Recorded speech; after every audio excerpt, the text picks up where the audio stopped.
Yes. I think. Didn't get your advance report. Oh, never mind. I'm kidding. I was just going to give a little update on the bird.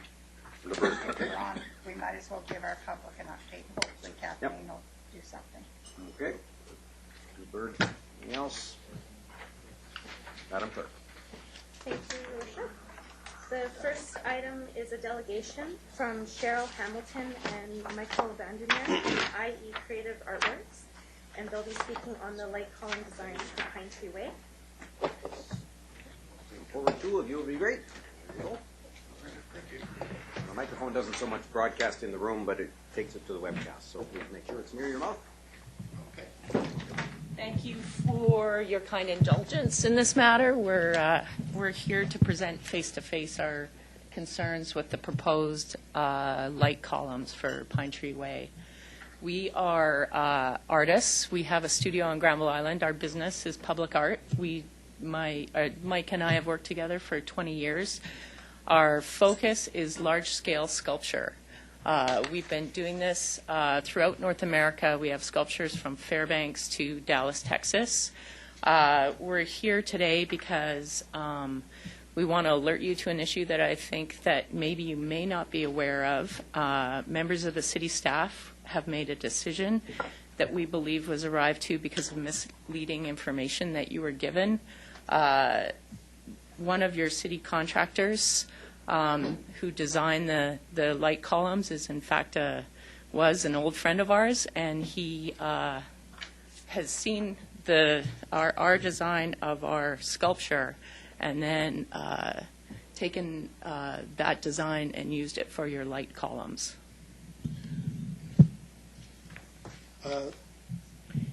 So we part of that we have photos here. I don't know if you had a chance to check those out.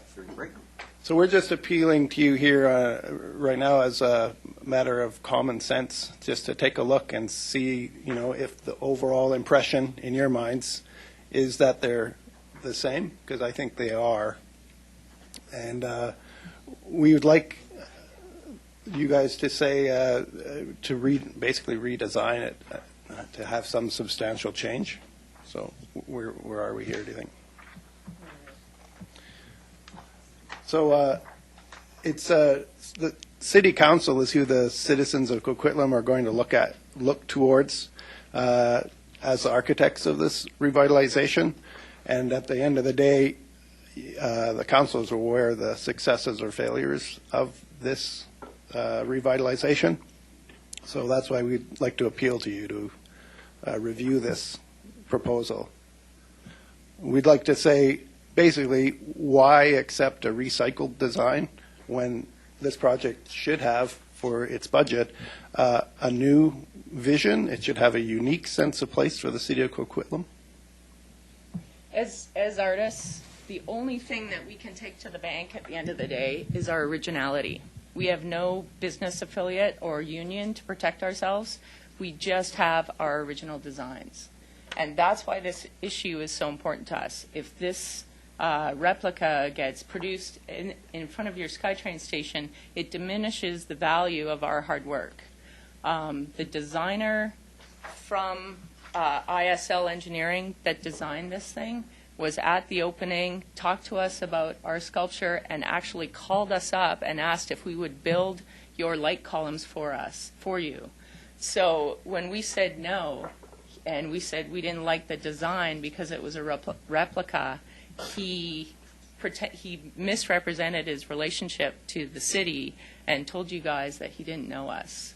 And this is wrong. So that's why we're here to present this case to you. For us, it is a critical thing that we maintain our originality. It's an issue that won't go away for us. This original piece is in the city of North Vancouver. We've shown it to our client, and our client was uncomfortable with how different this was. I think the city manager called the Coquitlam city manager, and we couldn't get anywhere with that. So that's why we're here in person today to talk to you face-to-face about this. This will be something that will come up over and over again for us and we'll be forced to address.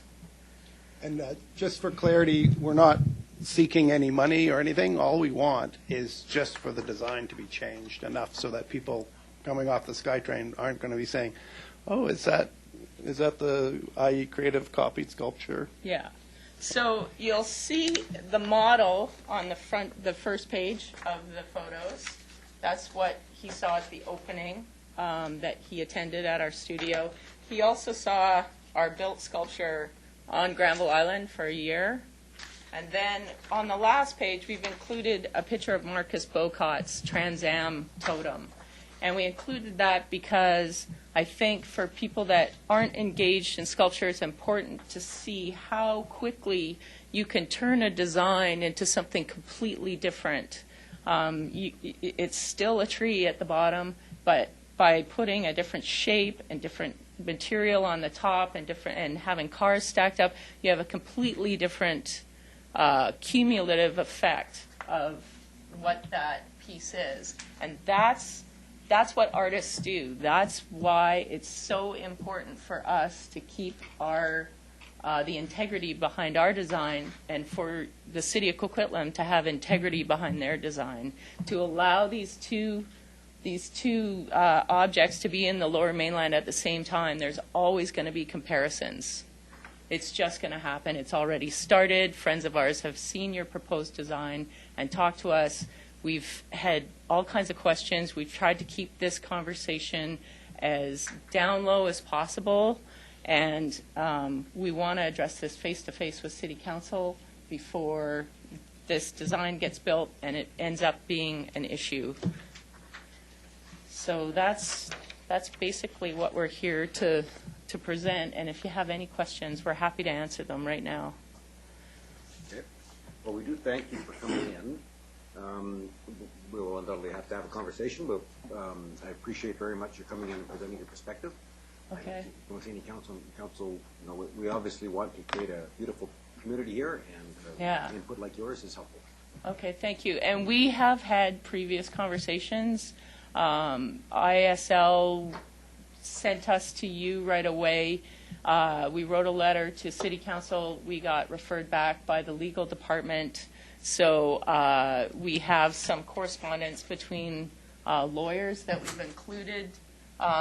Some of that correspondence breaks down what the misrepresentation that occurred between the two parties, and then there's more on what actually constitutes copyright infringement for anyone that's not aware. So it might be helpful when you're discussing this. Thank you very much. Thanks a lot. Very good.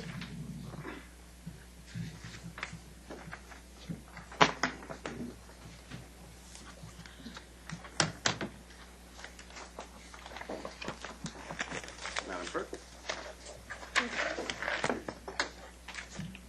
Item 2 are minutes of the council and committee meeting held on Monday, March 23rd, 2015. The recommendation is to approve. Moved. Second. Sorry, Brent's in the chair. You can't second. Sorry. I'll second. Go ahead, Brent. Oh, thanks for letting me know. All those in favor?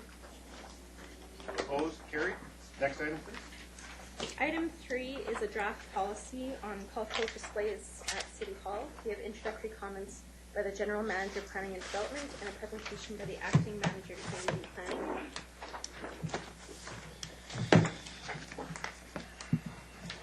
Mr. Matt.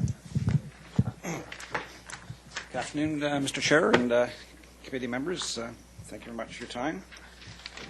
Just got a few opening remarks before I turn it over to Steve, if I could. First, just as Council is well aware, Coquitlam in the past 10 to 15 years has really become an increasingly diverse, multicultural community. And in recognition of that, a few years ago, the city prepared a multiculturalism strategic plan. That one part of that plan actually called for or envisioned exploring ways to display or celebrate our cultural diversity. And so it was one of a number of to-do things coming out of that strategy, and it was one that was grabbed onto by our Multicultural Advisory Committee, which Councillor Asmundson is the chair of. And MAC, as we refer to them, has worked with staff over the last little while in preparing this policy, this draft policy is before committee today. And as well, we want to make sure that there's a number of staff from other departments across the organization, because it is if it's supported by council, it's something that will engage other departments. So I want to make sure that they're there as part of the process. So what we're doing is we have this a draft policy for your consideration today. We're bring it forward as preliminary form for council and committee to consider and give us your feedback, and then based on that we come back with a more formal policy for council's consideration. Steve has a very brief 5-minute PowerPoint presentation, sort of highlights the proposed policy, and with your indulgence we'd like to share that with you and then be open for discussion and questions. Okay. Steve. Good afternoon. To begin with, I will provide a bit of background on how the draft cultural displays policy came to be. Then I'll provide an overview of the policy itself. So back in 2013, there was a request by a local group to have a Nowruz display in City Hall. The City, however, has no policy to provide direction on these types of displays. So the decision was made to grant the request on a one-time basis. Council then referred the issue to the Multiculturalism Advisory Committee, and as Jim mentioned, they go by the acronym of MAC. MAC was asked 2 questions. I always have a problem every time I come. Clearly they didn't give us an answer. MAC had 2 questions, or sorry, MAC was asked 2 questions. Should there be a policy for cultural displays in City Hall, and if so, what should the policy address? The Multiculturalism Advisory Committee felt that there were benefits to having a cultural display policy for City Hall, as a policy would be a way for the city to engage and promote Coquitlam's cultural diversity. In recommending that the city develop a policy, the Multiculturalism Advisory Committee provided suggestions as to the size, location, and content for cultural displays, as well as suggestions on the approval process and the length of time that displays should be up for viewing. In preparing their suggestions, MAC reviewed the practices of 10 municipalities to determine if there were any lessons learned for Coquitlam. For instance, we learned that displays should be limited to a designated area, and that the designated area should be located in a high-profile place that receives a lot of foot traffic. We also learned that there is a need for a simple and interactive approval process. So with this information in hand, as well as with additional input from MAC, staff has prepared a draft policy. The draft policy has 2 components to it, which include an application approval process and criteria for overseeing the content of displays. It is proposed that there would be a yearly display schedule. So under the draft policy, applications would be accepted early in the new year, and the annual display cycle would run from April to March. In order to provide an opportunity for residents to become familiar with the policy, for the years 2015 and 2016, it is proposed that applications be accepted year-round. The use of the display space would be on a first-come basis, though it should be noted that there are opportunities to show 2 displays at the same time. Finally, applications would be reviewed by a staff committee that would work with applicants to ensure that the policy is followed. In terms of display criteria, displays must be suitable for all audiences and have an educational benefit. They can have no commercial components or no promotion of politics or religion. Also, displays cannot include organic materials that can decompose, and they must be noise and scent free. So displays would be limited to a designated area within the existing display case located by the information desk in the lobby of City Hall. The designated display area is about 170 centimeters wide, and if needed, it can be partitioned into 2 display cases, each about 85 centimeters wide. Displays would be up for a duration of 5 days, though if the space isn't booked by another group, the display would be allowed to be up for a longer period of time. The space could also be used for other purposes if no cultural displays were scheduled. The draft policy outlines setup and removal procedures, as well as addresses liability and damage to city property. So that's an overview of the draft cultural displays policy. Next steps would involve refining the policy based on feedback received today. Then staff would bring a revised policy forward for council's consideration and adoption. I'll turn it back over to the chair for questions. Thank you. Councillor Marr. Thank you. Question, you had a couple questions for Mac, and I'm wondering, was there any discussion in the group at all with regards to the size of the display? I look at these and I see that each display case is maybe 12 square feet. And if we're talking about celebrating diversity and cultural diversity, that might be difficult to capture in a small area. And I think to say for our Korean community as an example, if they want to display Korean drums or something there, it wouldn't quite fit. So I love the idea of the policy. I love looking at it. I'm just wondering if the area that we're looking at is high visibility enough and truly large enough so we do a service to celebrating that diversity. Through the chair, Councillor Marsden, there was quite a bit of discussion with the Multiculturalism Advisory Committee about the size of the display. And it's fair to say that they really felt that it's important that we have a focused and contained display case. And they also felt that it should be focused on two-dimensional displays, though three-dimensional objects can be put in there. This allows for, again, that focused approach to displaying the cultural elements of specific cultures. And it doesn't allow displays to grow and grow and grow.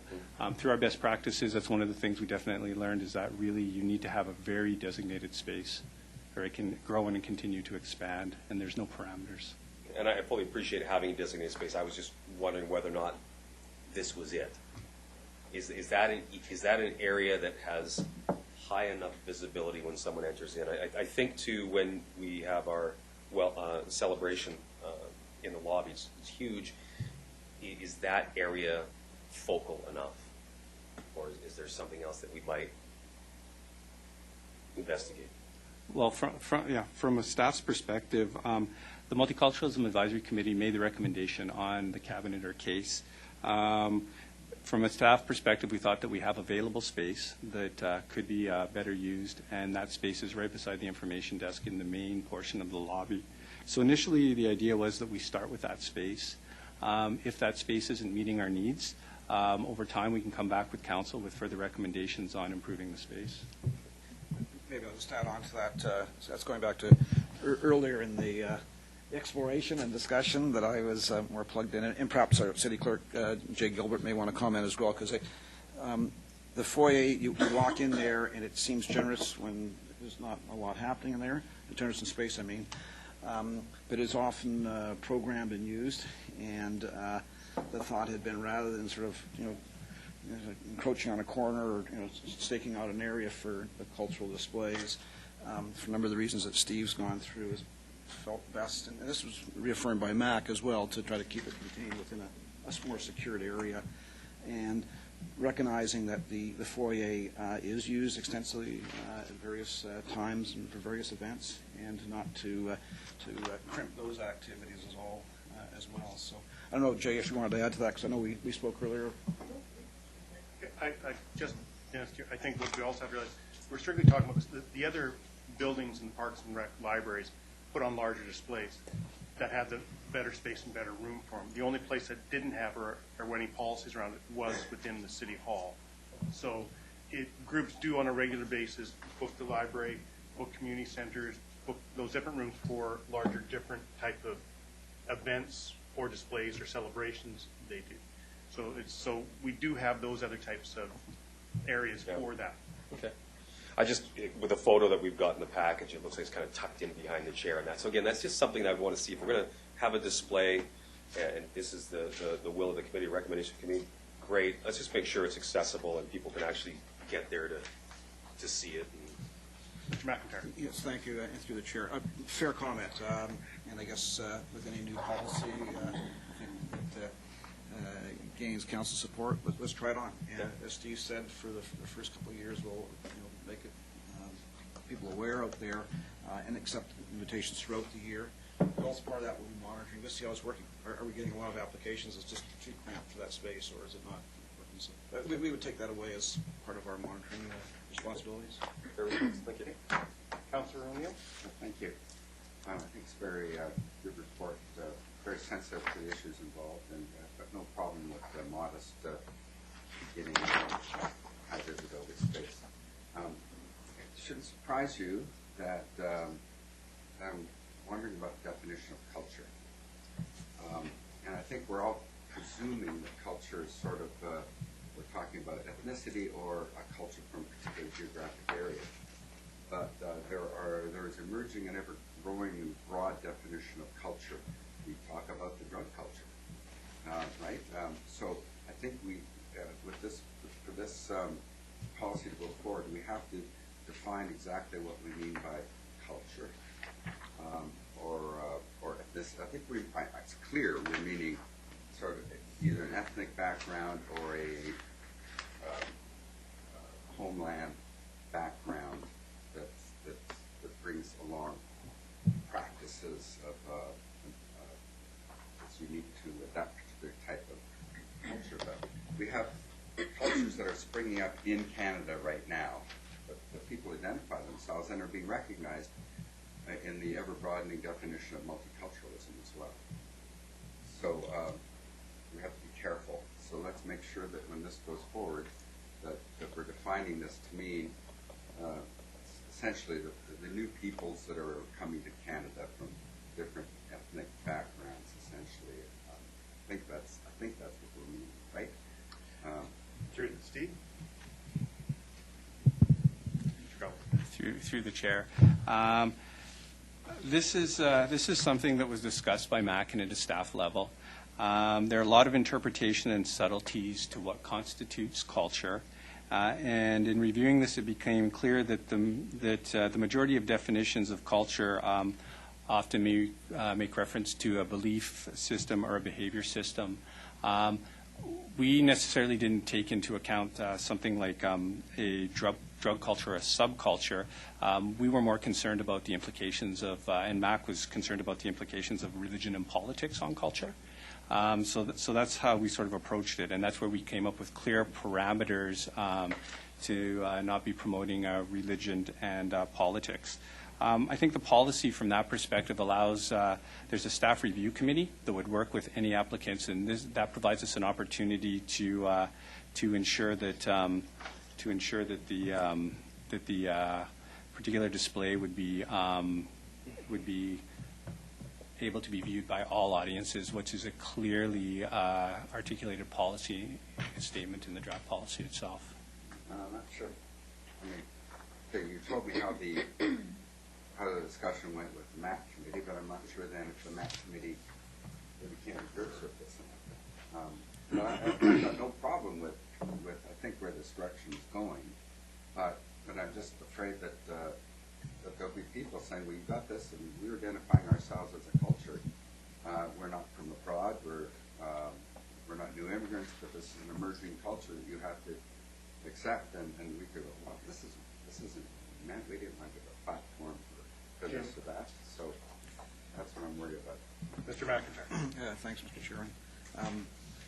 I always appreciate the diversity of questions from council members. So, let us take that away. I think we're Culture of critical thought.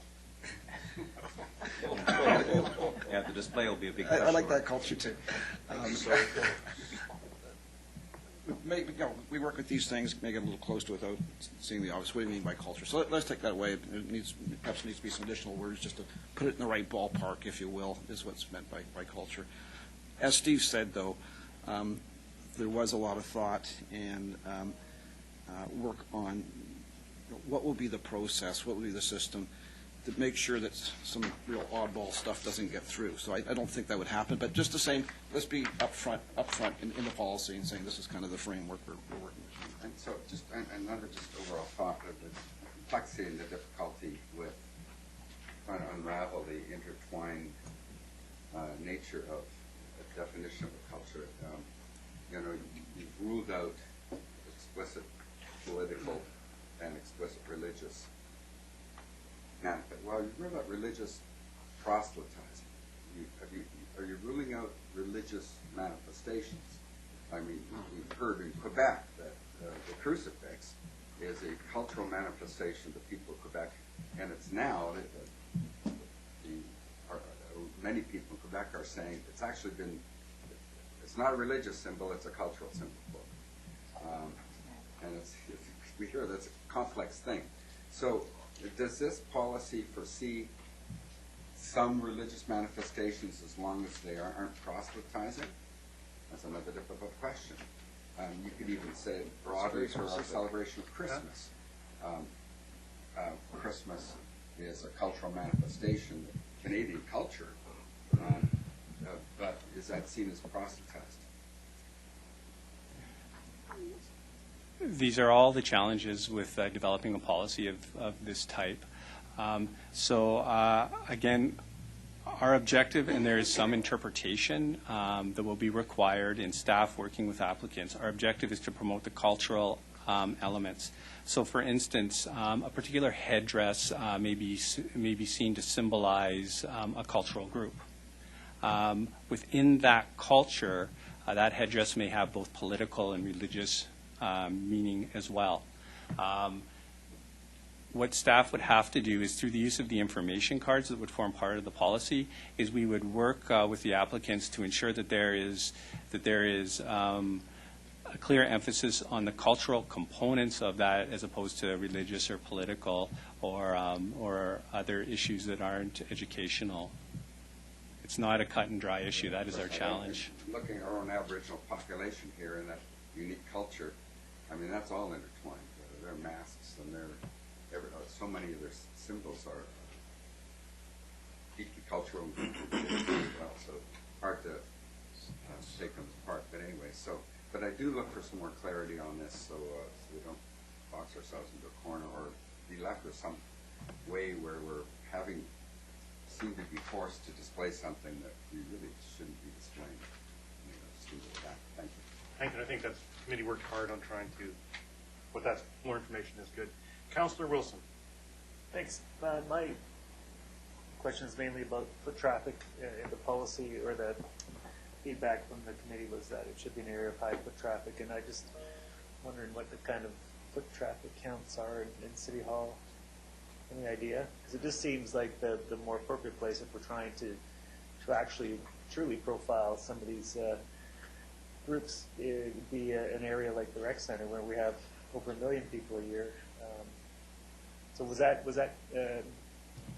other location considered, or was City Hall the only location that was considered? The direction from Council to the Multiculturalism Advisory Committee was to look specifically at City Hall, as there was no policy for City Hall itself. There is for the other.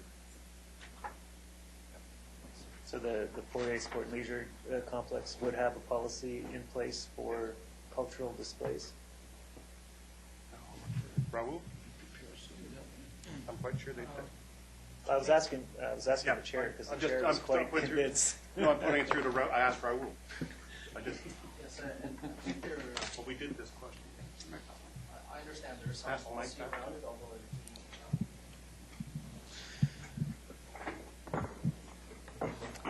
I understand there's some policy around that, although there's some older, some of those are older policies that have fairly generic language, and we, generally speaking, we don't maximize opportunities. There isn't that much space.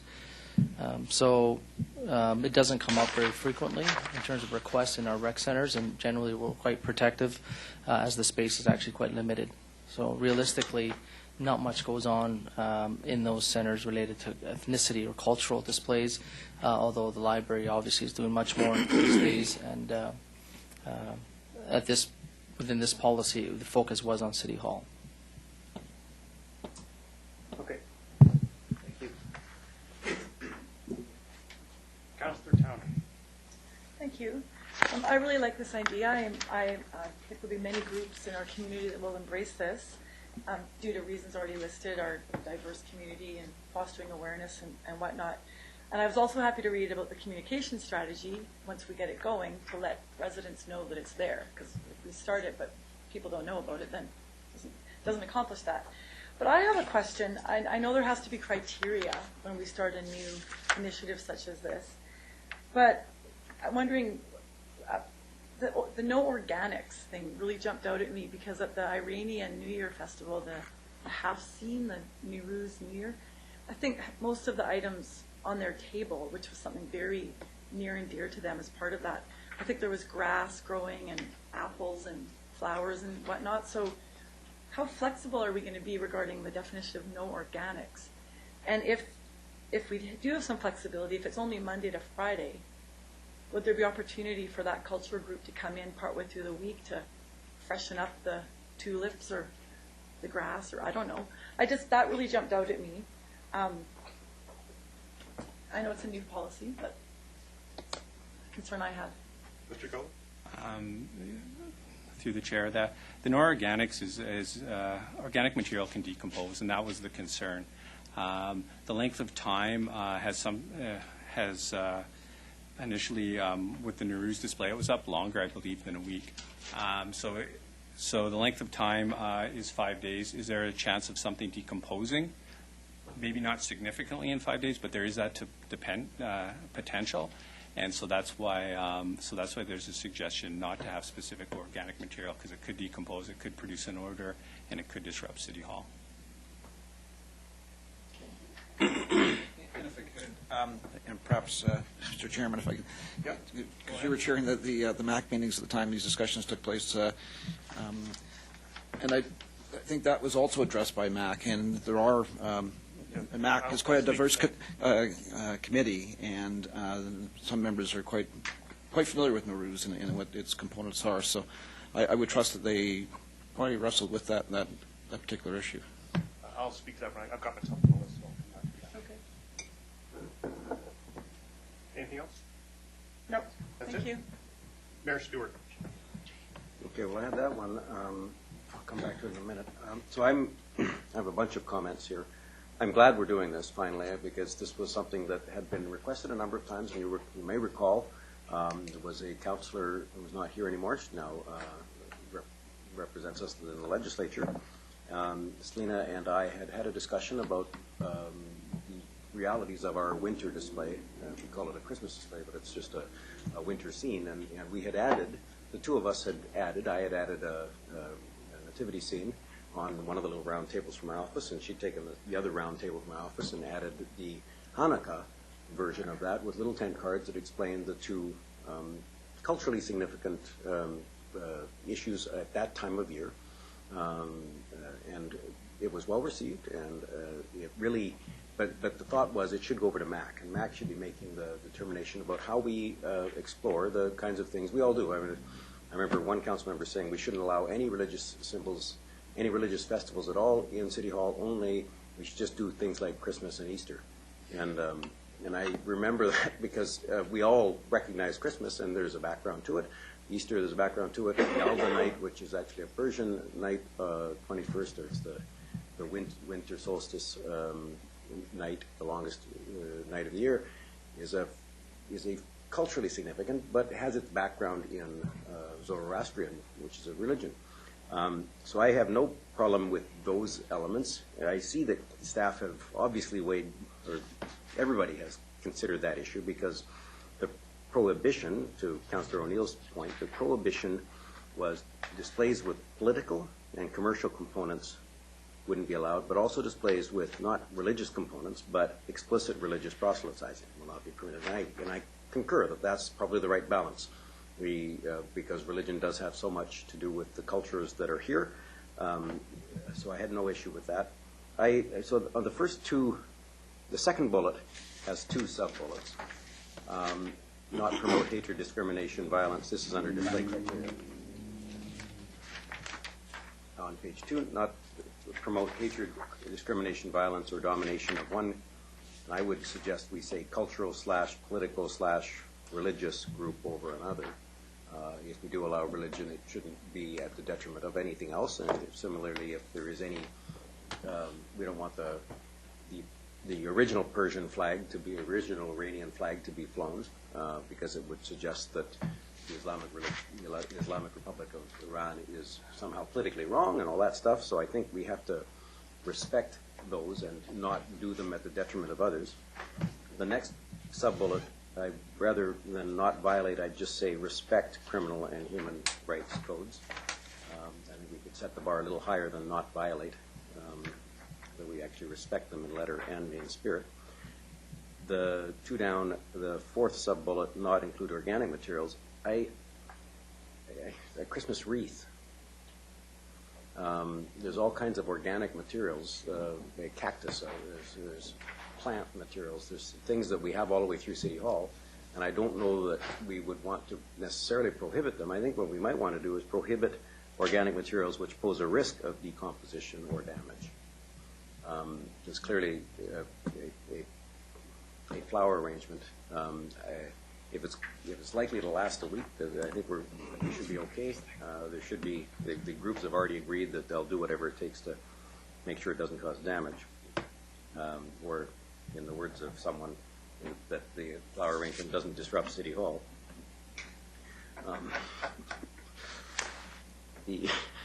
And then on the top of the next page, the second bullet, sorry for the detail here, but the second bullet, displays shall be limited to two-dimensional displays or three-dimensional displays that fit the designated display case. I would argue that I'm not sure why we prohibit one-dimensional displays, but I think we simply wanted to make sure that they fit, whether they're two-dimensional or three-dimensional. The display shall fit the space, full stop. And the fourth bullet there, as desired, an applicant may choose to use one or both sections for their display, comma, unless the city has identified another use for the second display. In other words, someone else has requested it. And the last bullet on that page, the city reserves the right to use a designated reserved display area for city displays at certain times of the year.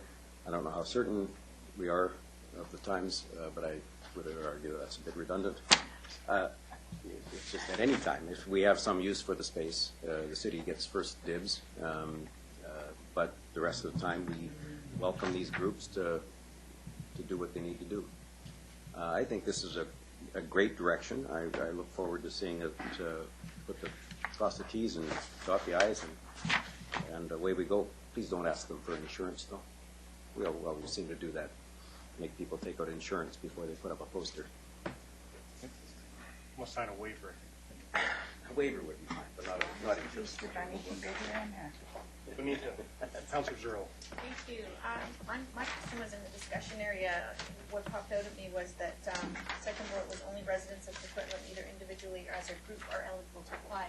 And it brought to my mind the question, so is this limited only to cultural groups, or is there a policy around that display space, whereas any individual, a Hungarian person, a Ukrainian person, a French person, New Brunswick person could ask to display space? Like, is there a policy around the display space where anybody could come forward? I mean, what popped to my mind was, what about disabilities? What about any kind of display? Like, why does it have to be cultural specific? Is there a policy that any individual from Coquitlam that wanted to display something at the city of Coquitlam could come forward and make a request in this window? Through the chair, the request of the Multiculturalism Committee was to look at specifically cultural displays. So that's the way the the policy has been drafted now. The focus of the policy in its current form, in discussions with MAC, was to focus on groups and residents that have roots in in Coquitlam, and that's the way it's currently set up now, is to have roots in the community. And we can clarify that when we go back and do the revisions, if it would be fortunate. I think it's great. Like, I think it's great to give people in groups an opportunity to display in City Hall, but I don't think we should limit it to just cultural groups. I think if it's a display case, it should be a policy around the display case, not necessarily around culture, or consider that, because it would be difficult to tell one group that, sorry, only cultural groups can apply. You're just going to have to be ad hoc. I would rather everybody had the opportunity to apply, and we won't do that. So that was it. And then my only other comment was just around the risk, and I'm glad to hear you've done lots of thinking about it, but I mean, anyone should feel comfortable to walk into City Hall and pay their taxes or go to the planning desk and not have any feelings of uncomfort. And I would want to make sure that it's totally neutral and that nobody would be unable to walk in freely into City Hall. But anyway, I would rather see a policy around the display case rather than select few. That's it? Thank you. I've got myself on the list here. This strictly came out as an issue of cultural groups that came out from the Iranian Hassan table. It came out about the issue about Mayor Stewart, Councillor Robbins at the time, putting out displays that council didn't know about. So they felt there was a need, that there was a request to have displays in City Hall that hadn't been done before, and it's from a cultural. So that's where the reports to council. I guess what it may be for some of the newer council, there might be some background in previous reports on this might be helpful, and that's where the whole process has been driven from. We council can direct to look to expand it to other groups and bring it up this way, but the whole report has always been based on allowing cultural. Now, at the time, the reports we got, it was that from Parks and Rec staff at the time, is that our community centers and all those, they regularly book out their areas for cultural activities, cultural presentations. The only place that didn't have any policy or anything dealing with cultural or display of presentations was in the City Hall, and that's where this report has been doing. And the MAC committee really wanted to be balanced and make sure the displays to stay within a case, to contain it, what could be displayed could take up a large segment depending on the group. So they felt a three-dimensional must fit in the case, but to try to control and make sure that everybody's treated fairly. The issue about religion and politics are intertwined, but the proselytizing, they really worked, and that whole committee has worked really, I think, with Councilor Rizzo said, trying to make this as cultural, not so that will not offend. We talked about not allowing national celebrations within it, because a national celebration, maybe for one group, but another group that was taken over, displaced, or whatever, may not be the same thing. Same with the flags, or different flags of countries coming in there. So there was a lot of work from the committee to try to make this display case work for everybody. It's a startup. We can refine it as we go along, but it was trying to make it ability to have cultural groups and express their cultures, because we're a very diverse culture in this community, to let them in the place of governance to show their cultures and have a point to display it. I think the report really spines that balance. I was very pleased with the report. I think council has pointed out some refinements and tweaks into that. I think for the process of this report, we will go with the cultural thing. I think Councilor Cirillo's got a good point that we can open it up to other things. I do think when you talk about groups that have to be part of the community, though, because part of the cultural organization, we've got X group that's from Coquitlam, but there's X group over in this other area that they don't see in the same wavelength. So to let them come in and put up their display within Coquitlam that aren't part of Coquitlam would create difficulties. And the MAC group talked about that's why they wanted it strictly for the Coquitlam area live-in or cultural groups that are representing Coquitlam to be in the display case, because you'll get into those other issues and fractions that will happen if you let outside of Coquitlam coming in. So that was the way to control those type of issues coming from other outside cultural groups. And the MAC committee is fairly clear on that. So those are some of the issues. Just to give a highlight, I think, thank Mr. McIntyre just for there was a lot of discussion at the MAC committee, a lot of serious talk about being fair among all groups. So, Councillor O'Neill. Yeah, just Councillor Cirillo opened up another area of discussion, and in a way it sort of follows from the word of caution that I put on definition of culture, the idea of expanding. Councillor Cirillo wants to see it actually, why we be limiting it to culture, even of the various broadest definition of culture, why not just open to anybody? And that, I think, is truly a totally different discussion. Totally different discussion. And we could deal with that sometime soon. So let's see how this works. I think in terms of, even if there were an outside, let's say it's a famously fractious ethnic group like the Scots. Maybe there's a Scottish group that's in the Lower Mainland that wants to have a display, and a Scottish group in Coquitlam that wants to have a display. and they both submit Robbie Burns Day proposals, let's say, the system that's in place, as recommended by this report, gives staff the opportunity to weigh those anyway, even if we did allow, it's there's a certain period of application, you would weigh them, and then the criteria, you'd probably say, well, let's do the local one, but we're ruling out the Lower Mainland Association anyway. And then for the situation where there's two fractious Scottish groups in Coquitlam, the staff committee is still there to say, well, this is the better presentation, we'll put that in, and they can work it out themselves. Point of order. Mr. Ireland, you're picking on the Scots. Is that it? Anyway, that's fine. Okay. I could have had some self-deprecating humor, but We can do that for you. I've never tried that. Okay. Mr. McIntyre. Okay. Us Scots do tend to get along pretty well. The Campbells and Stewarts, that's a long time ago. As long as you don't bring any haggis out, we'll stick to the Scotch. Good feedback, good questions. There's some things that kind of got me thinking of it too. So we'll go back. As I said, there was a cross-department group because this does involve other areas of communications, particularly in a large way city clerks. So we want to make sure what we're bringing forward is consistent with the way they want to see things operate here. So points of clarification or tweaking in the policy, we'll take that away and we'll bring that back, Mr. Chairman. Okay. Where there's questions asked that we couldn't fully answer at this time, we'll have those addressed in our next report to council. Okay, thank you. I don't see any other. Thank you. Second by Councillor Towner. All those in favor? Opposed? Carried. Thank you very much. Thank you. Next item. Item 4 is the Burquitlam-Lougheed Neighbourhood Plan Phase 1 summary. We have introductory comments by the General Manager, Planning and Development, and a presentation by our planning consultant.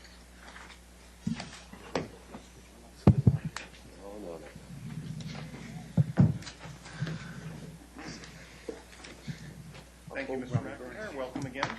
I think what I'll try to do is we'll go through the whole presentation, then we'll take questions at the end.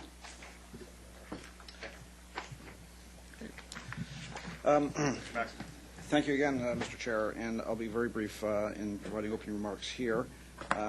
As Council's well aware, we're well underway with the Burquitlam-Lougheed Neighbourhood Plan update process, and we're just wrapping up the Phase 1 work, and we wanted to provide this summary update to Council today.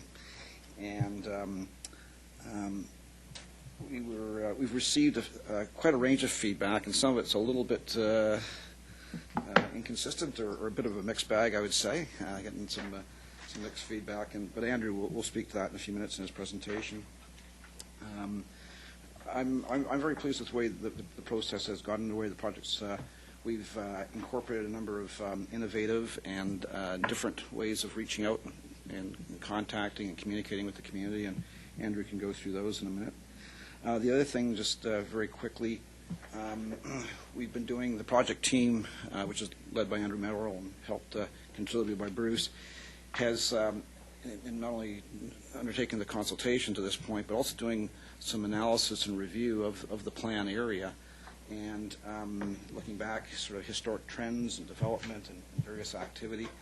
And it's come up with some really, to me, some really striking observations and conclusions. That when they briefed me on them there just recently, I thought this is something that I think also would like to share with Council. So we will be bringing forward something to Council in the next month or so on that. So I think the report talks about coming forward in the Phase 2, the options stage, but we do have some other stuff we want to share with you. I think you'd find very interesting as well. So with that, very briefly, I'll turn it over to the project manager, Andrew Merrill. Thank you, Jim. So just briefly, the presentation, we're going to discuss some of the public notification channels, the public consultation process that we used, the major themes that we've heard from the public feedback, and some next steps.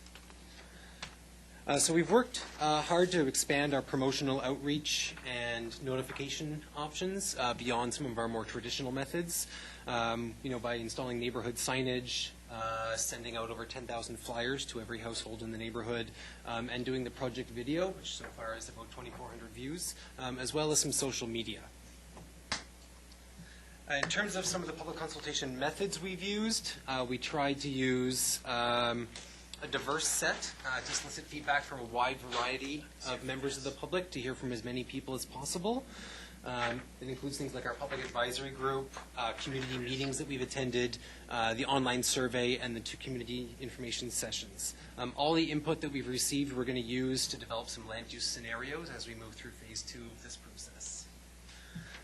Overall, we've had 645 different specific interactions. The map shows you the online survey responses in red and the general location of the people who attended the 2 community information sessions. One thing I note is there's definitely a cluster of more people responding from the Burquitlam area, or the north end of the study area, versus the Lougheed area in the south end. This is primarily because, as we all know, Burquitlam is undergoing a lot more change and has more development applications underway. So I think there's a heightened sense in that area of the change in the neighborhood planning process, and therefore more people are coming out to respond. Generally speaking, what people want the plan to accomplish, and these are some of the dominant themes that we've heard, is people are looking for us to find ways to reduce traffic congestion, increase opportunities for walking and cycling, and improved sidewalks and crosswalks. There was a dominant theme about a safe community, as well as some people concerned with the SkyTrain stations opening, that they may bring increased crime to the area. Certainly, people kept bringing up they would like to see a community recreation facility in the neighborhood. That's something that we recognize is needed, as well as parks and green space. People that value the green community and the trees that are there now, but also recognize that they would like some more and improved park and space and amenities in the future.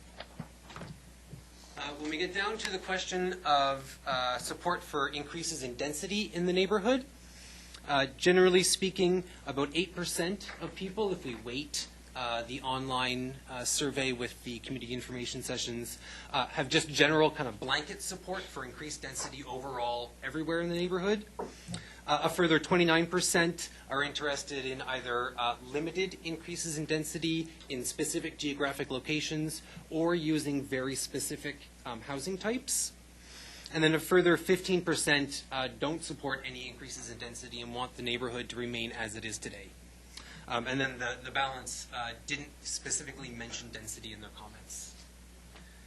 When we look at those, the first 2 groups, those that are in support of density overall and those that are in support of either targeted or limited increases in density, what does that actually mean for them? So generally, they're looking at lower scale, or what we call ground-oriented housing types, where you have direct access to the outside. And those take the form of things like carriage houses and garden cottages, duplexes, triplexes, and fourplexes, and townhouses. It's also, there's a lot of diverse opinion within the community, and those opinions are, of course, evolving, and we're not seeing a specific geographic concentration of those opinions in any one area. It's very much on a block where you have someone saying, I want to change, I don't want to change, I want to change, I don't want to change. And that's going to make it challenging as we move through this process to try to build consensus, but staff will continue to work with the public to try to develop that consensus over what direction the neighborhood is interested in. Again, there's also that split between people who are interested in increases in density and redevelopment because they want a more urban form. They recognize the amenities that can bring, whether that's more local shopping opportunities, more recreation opportunities, the ability to walk to places. Something like Newport Village was frequently mentioned as an example in the feedback that we've heard. On the other side, there's those that say some of the changes they're seeing now are too much. They'd like the area to remain as it is and feel that even the current 2002 plan calls for too much change. Again, we'll continue to work with the community to flesh that out as we move through phases 2 and 3. So as we move into phase 2, we're going to look at developing a number of land use scenarios and options for how the neighborhood might change. Those options are going to be based on both a balance of that public feedback that we've heard and all of our technical analysis.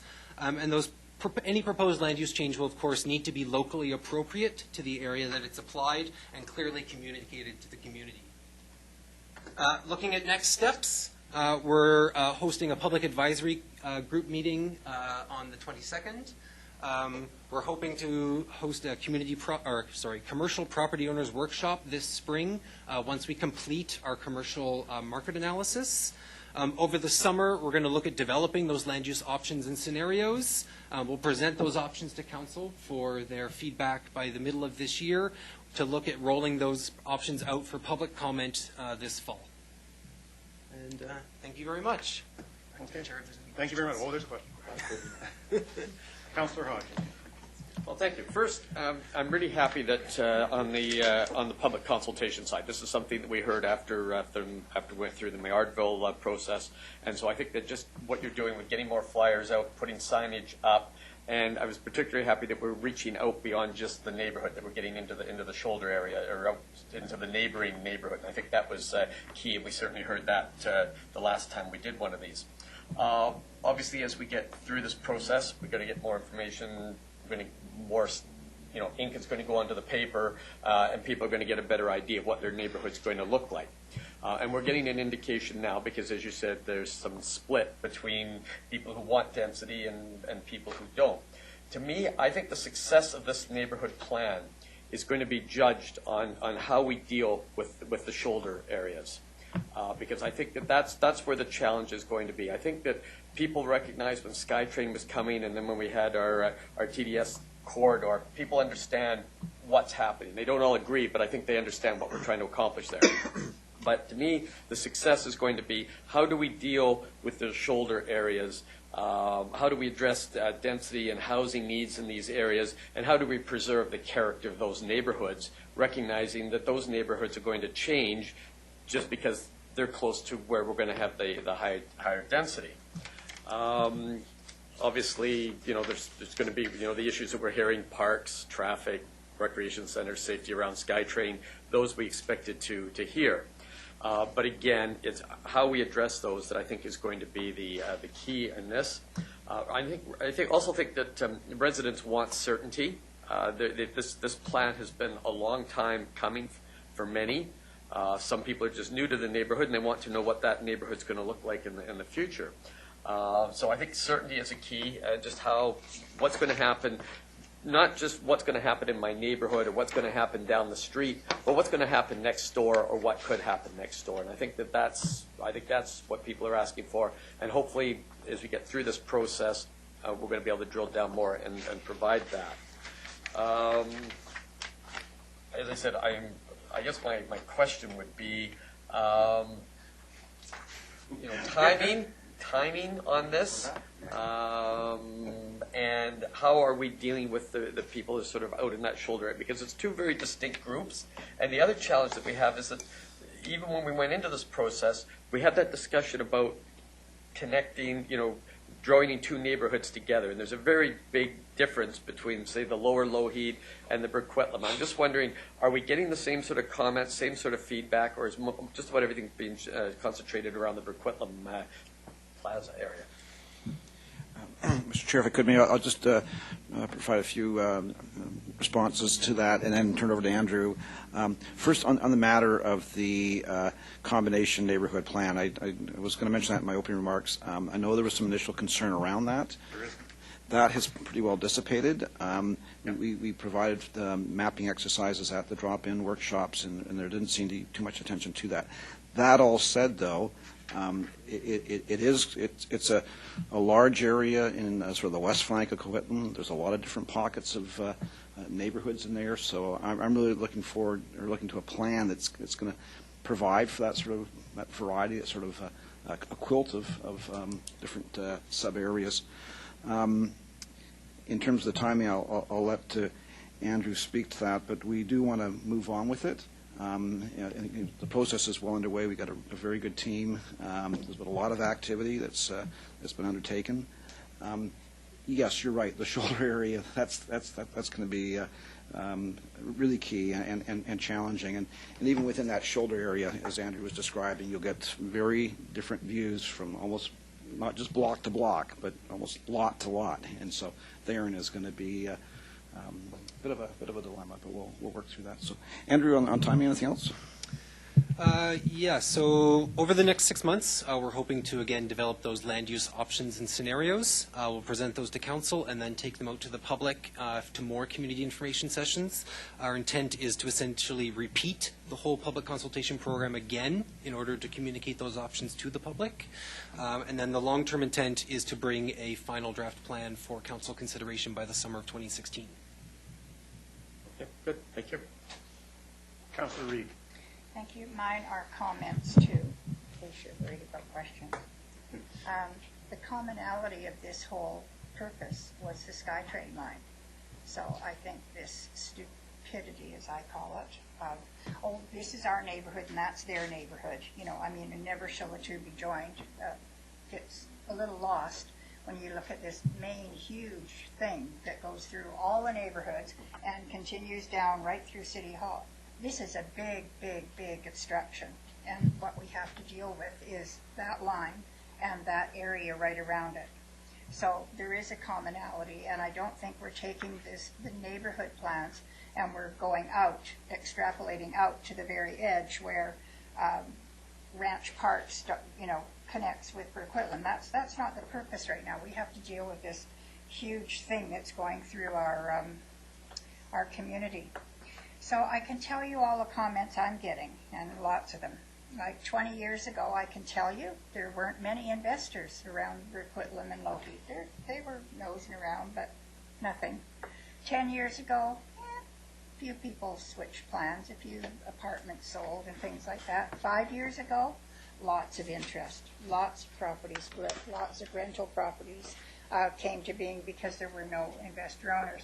And in the last 5 years, well, it's just anybody's game. I think the one thing that we didn't do, and I didn't hear from you when you gave your presentation, is there's people saying, well, I don't want to do this. It's just got to stay the same. Folks, it's happening. It's going to happen. The train's coming, and virtually there's nothing we can do to stop it. And you can't just say, oh, I'm not going to change. I just can't change, and I don't want to change, and that's what it's all about.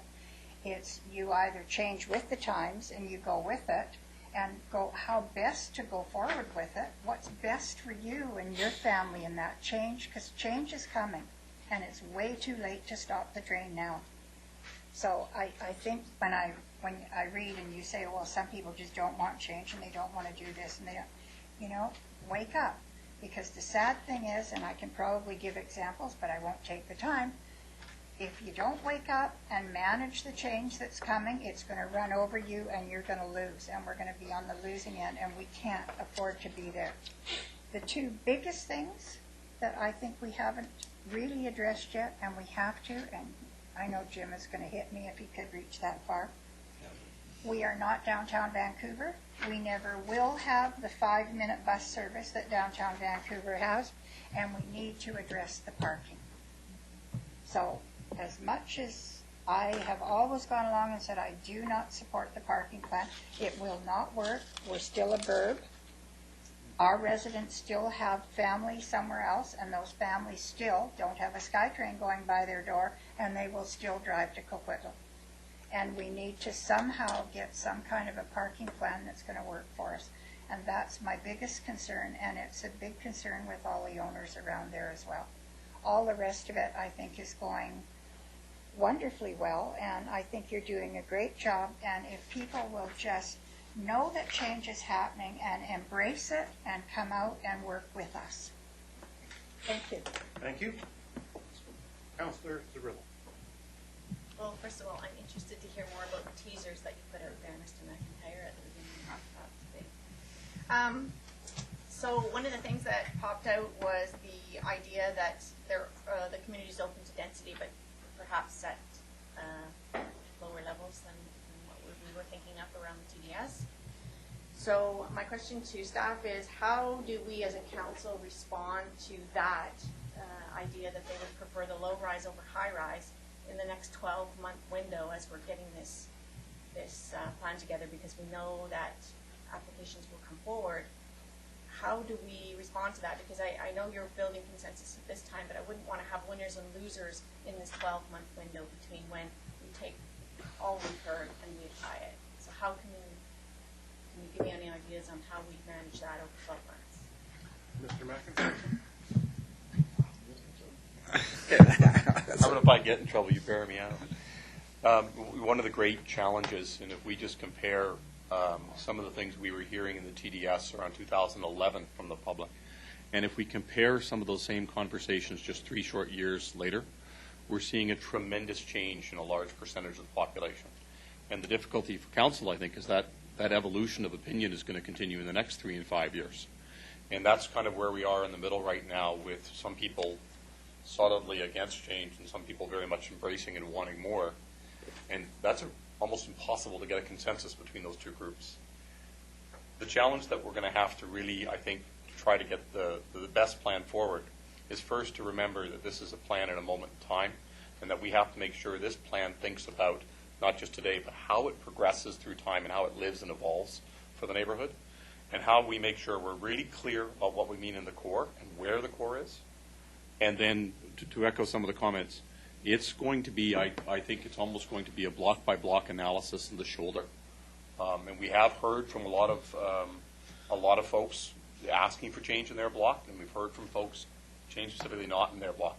And I think we're going to have to be a little bit microsurgical in terms, if that's a word, in terms of how we address the 400 to the 800 meter and understanding exactly what people want at that time. And part of that answer is we don't actually have to solve everything in the shoulder in the next 5 years. We just have to set ourselves on the road to do it right. And so allowing that organic growth may be part of our solution. And if I could, just been thinking of the question and Bruce's comments, but so how to respond in the interim, i.e. before there's a new neighborhood plan in place. I think that's what the sense is. And fair enough, because we obviously it's not a static world, and applications will be coming forward, and we will process them. There are neighborhood plans. There's a Burquitlam neighborhood plan and Lougheed neighborhood plan. So some plans, a little bit dated, but the basic structure is there. That was overlaid by the transit-oriented development strategy back a couple of years ago. So there is at least some planning framework to deal with. And I think if we use those as a bit of a compass, and I don't think we'll get applications that will be too far out from that, because those would not support that. And so then if it's generally consistent, I mean in terms of building form and height and density and that, then it becomes more, I think, a matter of the site and specific neighborhood considerations. Do we need to extend a road through there? What are the impact on adjacent properties? Is there sufficient green space? So I think it gets to that level where we would deal with those anyways through the development application process. So I think there's enough we have on hand right now in terms of policies for the area to process applications and not be working in a void. The new neighborhood plan obviously will try to take that to a new and better level. I guess what struck out of me was there was some pushback even here in the feedback on the TDS, and we were doing a fantastic job of reaching out to the community and listening to the community, but just to make sure that we are responding to the community even during the interim and not just saying, well, even though we've heard a little bit, it's not yet packaged in a parcel with a bow, so we're not going to listen. That's my challenge. The other thing I wanted to ask about was just the Oakdale area. A couple of people have come to me and said that they're interested in being involved in this. I mean, especially the ones that are very, very close to the SkyTrain line. So is it incorporated? Is it just considered a shoulder area? Like, what are we going to do about that Oakdale, the west side of Clark Road? Yeah, through the chair. So that's certainly, we've heard from some residents of Oakdale on both sides who are interested in some redevelopment opportunities and some who are not. And it is an area we are going to explore what potential land use changes may be locally appropriate. We'll put out some options, and we'll hear what the public has to say about those options. And we'll use that, of course, balanced against some of our technical analysis about how physically close they are to Burquitlam Station to judge kind of the merits of those potential changes. And the SkyTrain line itself, like the actual track. But before, obviously, if we go out, as Andrew said before, we'd be checking in with council. We're not just going to throw some ideas out there. But at this point in time, it's not in the neighborhood plan, right? It's the peripheral. Oh no. Yeah. So the boundaries of our study area go all the way to Port Moody and the Burnaby border, and as far over as Blue Mountain Street. I think the distinction is the TDS very much suggested at that time that Oakdale was not going to see a great deal of change, and the shoulder sort of cuts Oakdale out. What we are hearing now is some diversity in that neighborhood of opinion. Andrew's point is we will try to suggest options and get feedback. Clearly, one of those options will be very much what the TDS envisioned, but we will come back to council and discuss maybe 2 or 3 others to allow people direct feedback on it. That's it. Councillor O'Neill. Thank you. Given one of your earlier slides specifically showing that there's a fairly high support for targeted and limited increased density. Back that one there. Is the option of expanded area for housing choices explicitly being put to the people who are taking part in this? Is that right on the table, or is it just looked at generally? Because housing choices now is primarily the southeastern part, and then there's a strip along Clark, and sort of a little to the east of Clark as well. But in the whole lower, basically the whole lower part of the Burquitlam-Lougheed study, essentially the bottom half of Lougheed, I guess, it's all single family. It's not housing choices. And is there specific, like I would think that given that interest, I would like to see that on the table for those parts, saying, okay, so it's not just this general thing, but specifically, okay, we've got a housing choices program, this part of the city and this part here, what would you think about it here? Is that question being answered? Mr. Mecca or Andrew? Through the chair, yes, potential expansion of what we call the neighborhood attached residential land use designation. That's the official title. So areas for potential expansion of that land use designation are being explored through phase 2 of this process. That hasn't happened yet. That will be happening. That will be happening through phase 2, yes. Right. Good. Well, that was a big question then, because it looks like there's some appetite for it there, and I certainly.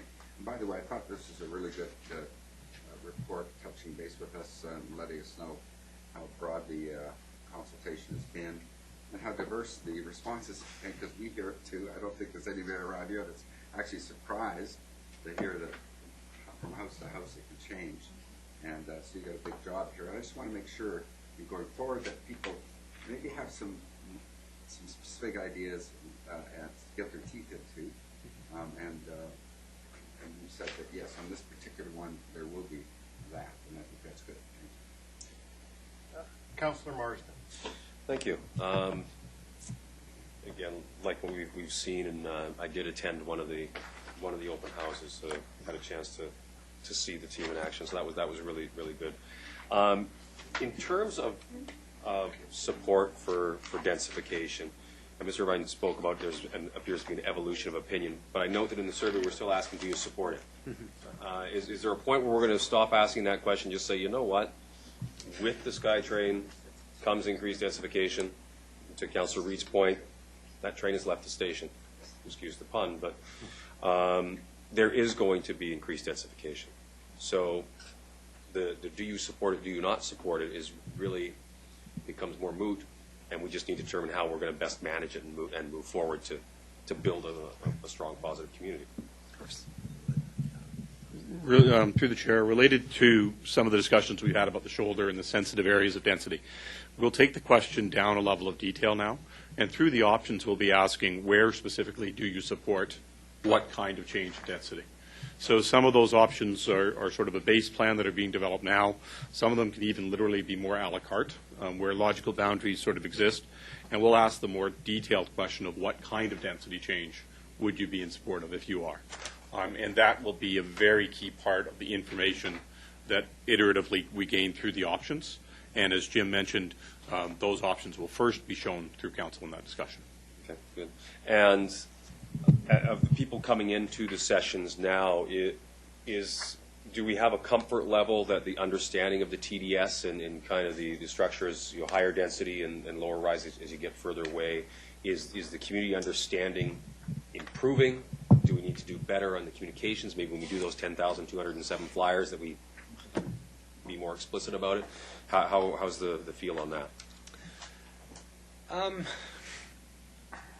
I'd say there are, of course, some members of the community that fully understand the planning process and the history behind it, and there are other members of the community that don't.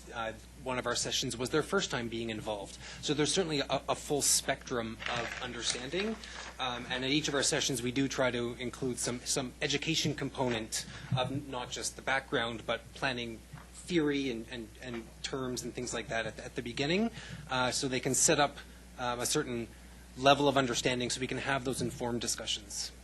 Okay. So I think, again, a point that has been made, but I think it's critical, is the biggest concern I think all the residents have is that uncertainty. Mm-hmm. You know, people fear the unknown more than they fear anything else. So, you know, as we start to give them greater certainty, and maybe that's through the enhancing their understanding of what the TDS is, I think that will help to dispel some of the angst that's out there. So I really encourage us to continue to do that in the next phases of it. And the last point, I will reiterate exactly what Councillor Reid said, and parking, we are going to have to look at that. I appreciate it's a transit area. We hear about every single development we do. You know, you can't double count on road parking. You know, we need parking stalls. So I think it's really important that we keep that in mind as we move forward as well. Thank you. Andrew. Through the chair, just to follow up on the comment around parking, we are working closely with both our Transportation Planning Division and our Roads and Traffic Operations Division to look at how parking management evolves through this planning process. Okay. Thank you. Well, I have myself down on the list here, and I thought this was a very good report, the phase, the communication, getting out game. We talked about, major themes, and I think a bit of a mixed bag, but I think there is a general understanding of what's going to be happening. And I think Councillor Marsden said that the people are scared because they don't know what is going to happen. I think as we get further into the planning places, it will start to help with the clarity around that. But I also heard clearly when I read this report is one of the things that people are in support of densification, and parking wasn't one big one. People are more concerned about is that the amenities within that area, whether it's, we've got the agreement, we're hopefully for a YMCA, big community center in that area, more park space. I think that's one of the driving themes I heard in this report from the public is that we understand growth's coming, we understand that development's going to happen.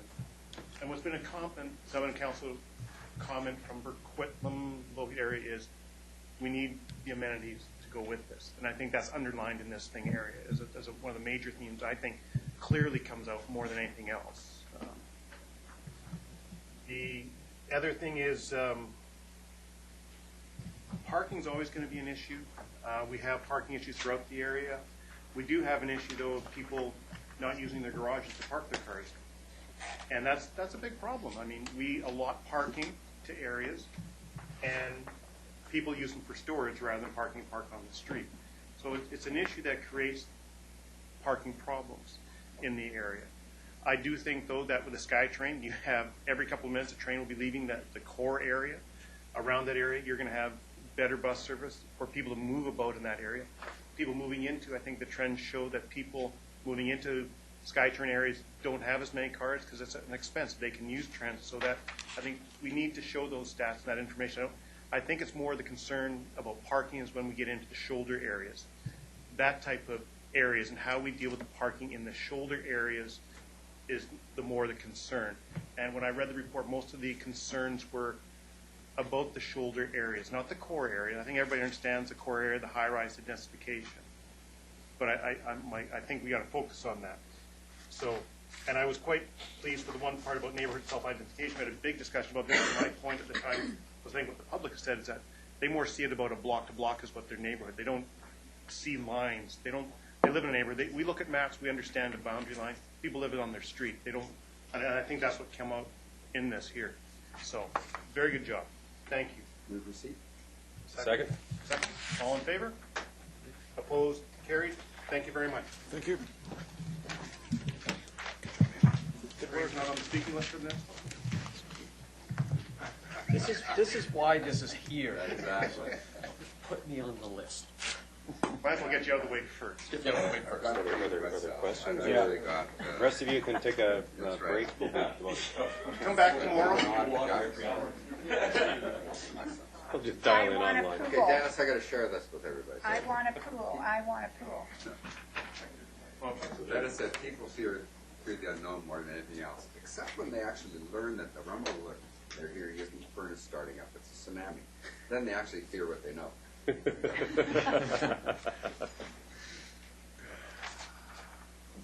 Wow, that's deep. Yeah. That's waves of deepness. Waves of, yeah. Got it.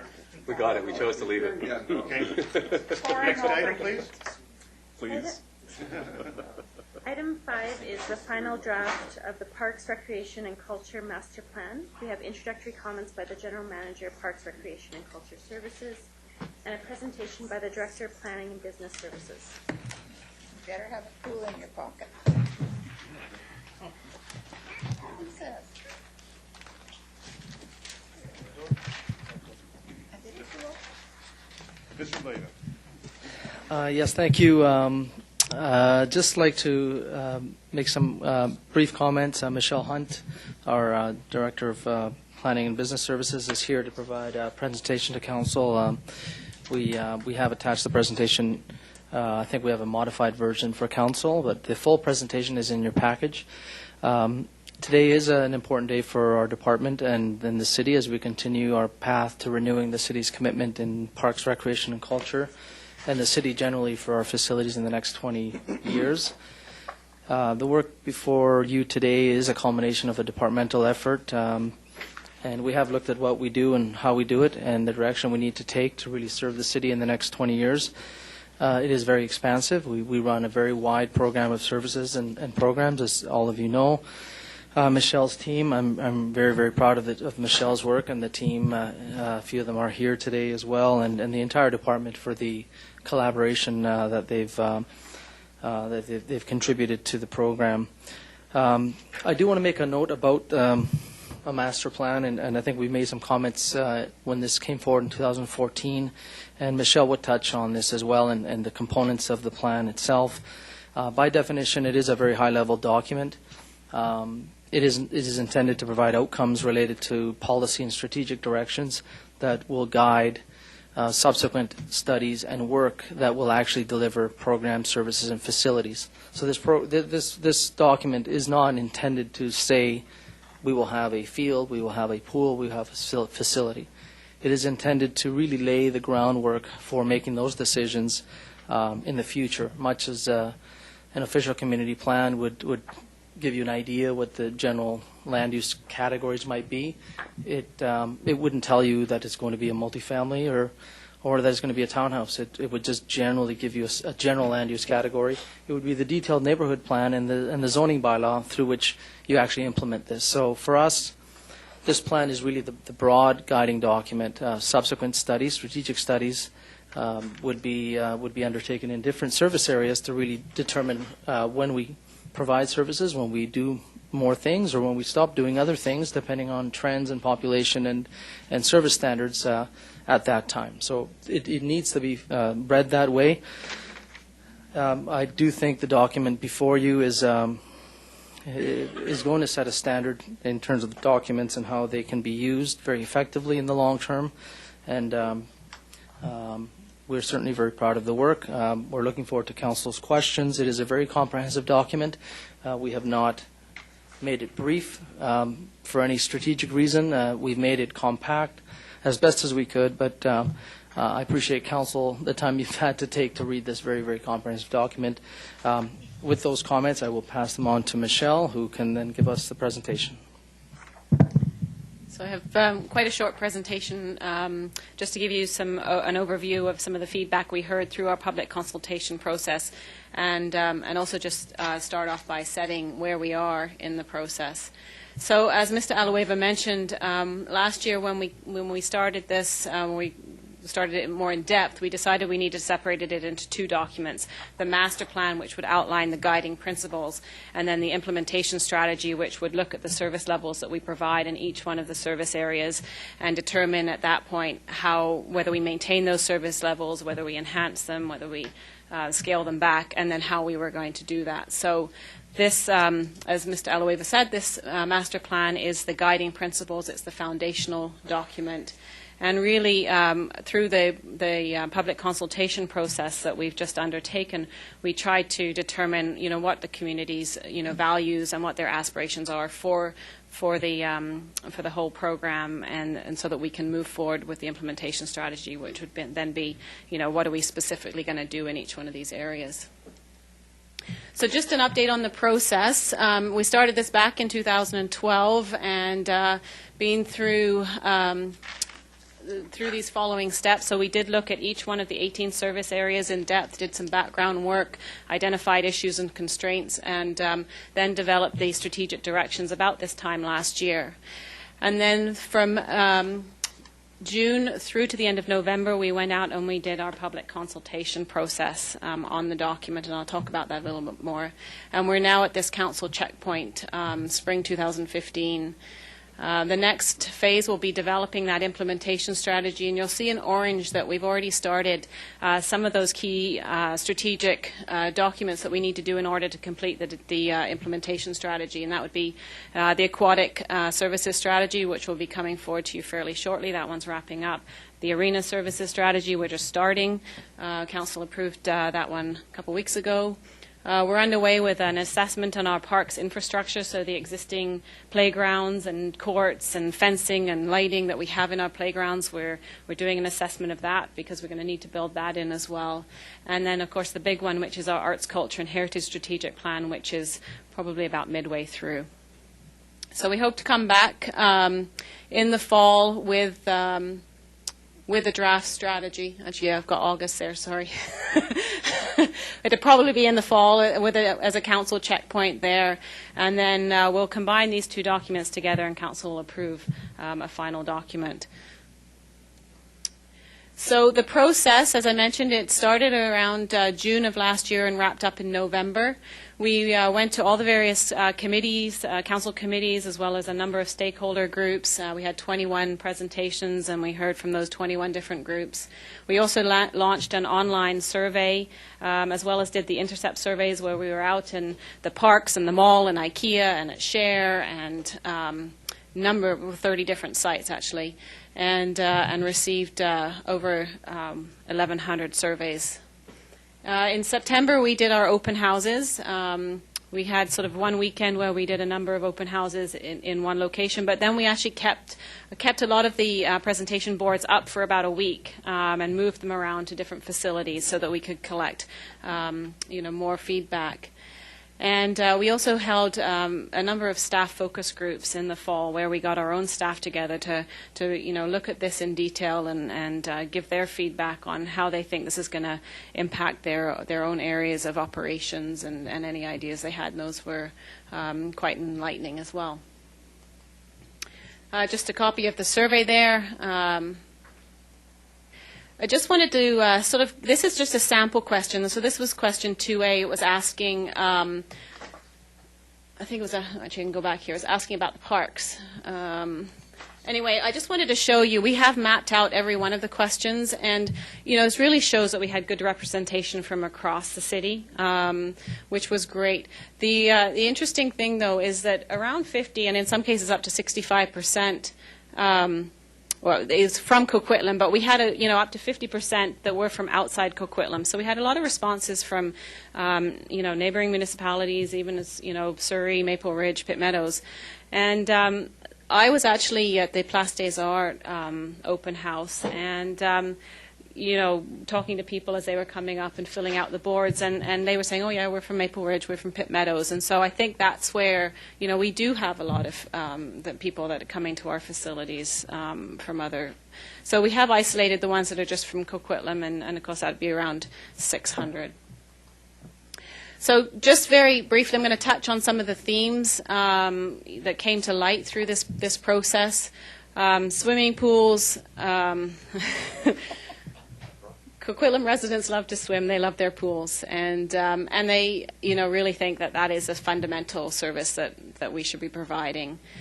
Same with community centres. What we were seeing there was a lot more, wanting just sort of that passive, informal gathering, meeting space, rooms where they can go and hold a meeting, and sort of sit in the lobby and meet their friends and that kind of thing. Hockey and skating, so the arena strategy is timely. The indoor sports also came out quite heavily, the badminton, volleyball, the gymnasium sports. And then people had comments like, we want the city to be partnering more. We want you to, partner with the private industry and look at your partnerships and to provide these. But overall, recreation, people thought we were giving an enhanced level of service. On the park side, as we know from Ipsos Reid, and I should just mention, this is all very consistent with what we hear through the Ipsos Reid survey. If you remember, we ask in Ipsos Reid every year, what's most important to citizens and where they would put their priorities, and this is very consistent with that statistically valid survey as well. So trails, forests, natural areas, very, very high. People love their outdoor recreation that goes with that. Walking dogs, people that came up. A number of comments. We like to walk our dogs, and then things like picnic shelters and tables. I think we're seeing more people that want to just go to the park and have a barbecue, have a picnic, and hang out, and so they want those kinds of amenities as well. Washrooms and garbage cans also came up quite high. So when they've had their picnic, they want somewhere to put their garbage. And overall, again, enhanced level of services within the parks area. Arts and culture. Festivals and events really, rated quite highly, and I think that's what people think of when we think of arts and cultures, the festivals. And Coquitlam really has invested in becoming a city of celebration, and Canada Day has grown over the last number of years, and that really came through in the comments and the feedback that we heard. One really interesting one was around our advertising of our events, and that's something that we've taken back and said, okay, lots of people are saying we don't know about the event until it's on or until the day before. So we've got to think about how we're communicating out, and we'll work with corporate communications to look at that. Outdoor music and theater. So we have the plaza that we're in the process of doing some conceptual planning for that again was supported through this process. And I just wanted to give you this slide because this I just find this fascinating. So when we did our assessment, we went through and we looked at a variety. We looked at our assets. We looked at our service delivery model. We looked at our programs, and we looked at our governance. And you'll see there. So for instance, in aquatics, we rated it sort of above basic, not quite enhanced. And then we asked the public to take a little dot and put it on the wheel where they think we rank. And you'll see there that in all instances, the public ranks us a lot higher than what we did. And my answer for that was, our assessment included that governance piece and that service delivery model piece. The public just sees the facilities and the programs. And so, I think if you take that lens and you look at just the facilities and the programs, they're seeing that we're providing, a really high level of service in most areas. And then, of course, when staff and the consultants put on that level, are we planning for it properly? Are we funding it? We've obviously scaled it back. But just an interesting slide there. So our next steps is to obviously hear from you today. And we have included in this document in each service area some recommendations about different initiatives that, and things that we need to do moving forward. And we're going to be building the implementation strategy around those types of things. So we want to hear from you today because that'll be our starting point. We're going to look at all the capital projects that come out of this plan and the various studies that we're undertaking. We're going to look at the service changes and that whole service level. Should we be maintaining our current service level? Should we be enhancing it, scaling it back? What should we be doing on a service level? And if we do that, how does that impact all these various tasks that we have to do? We're also going to be looking at funding and phasing with that. So, and then we'll be back, as I mentioned, at the beginning of the fall with that implementation strategy. And that's the end of my presentation. Thank you very much. Councillor Hodge.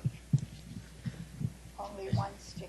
I have a lot of stickies, but thank you. I'm glad we came back to committee because I have a lot of questions. I certainly appreciate the presentation. I have to say I spent a lot of time, as you can see, reading through this, and I probably came up with the same question that the general public comes up with: is when. And then I realized that the companion piece to this, the implementation document strategy, is probably the real key to this. Because this has done a good job of identifying what we have now and what people want. But my big concern is, how are we going to do it? When are we going to do it? And how are we going to pay for it? And how much it's going to cost? And so to me, the big questions as a counselor that I have, I mean, as a resident and as a user of the facility, I got lots of comments and concerns. But as the person who's part of a group of men that are going to make these decisions, I need that information. And so I'm hoping that that's what we're going to see in the implementation strategy.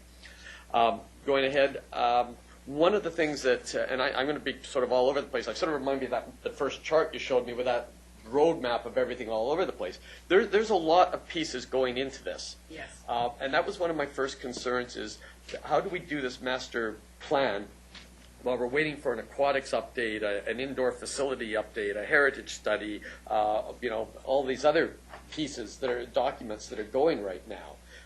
And then plus, in here, we've identified a whole range of other pieces that need, such as that we need a recreational programming policy, we need operating agreements, we need to develop a developing funding plan, infrastructure renewal plan, a parks infrastructure assessment management plan, an allocation study. So this came through and identified a whole lot of other pieces. So I'm wondering is, how do we put this together in absence of those missing pieces? Mr. Alueva?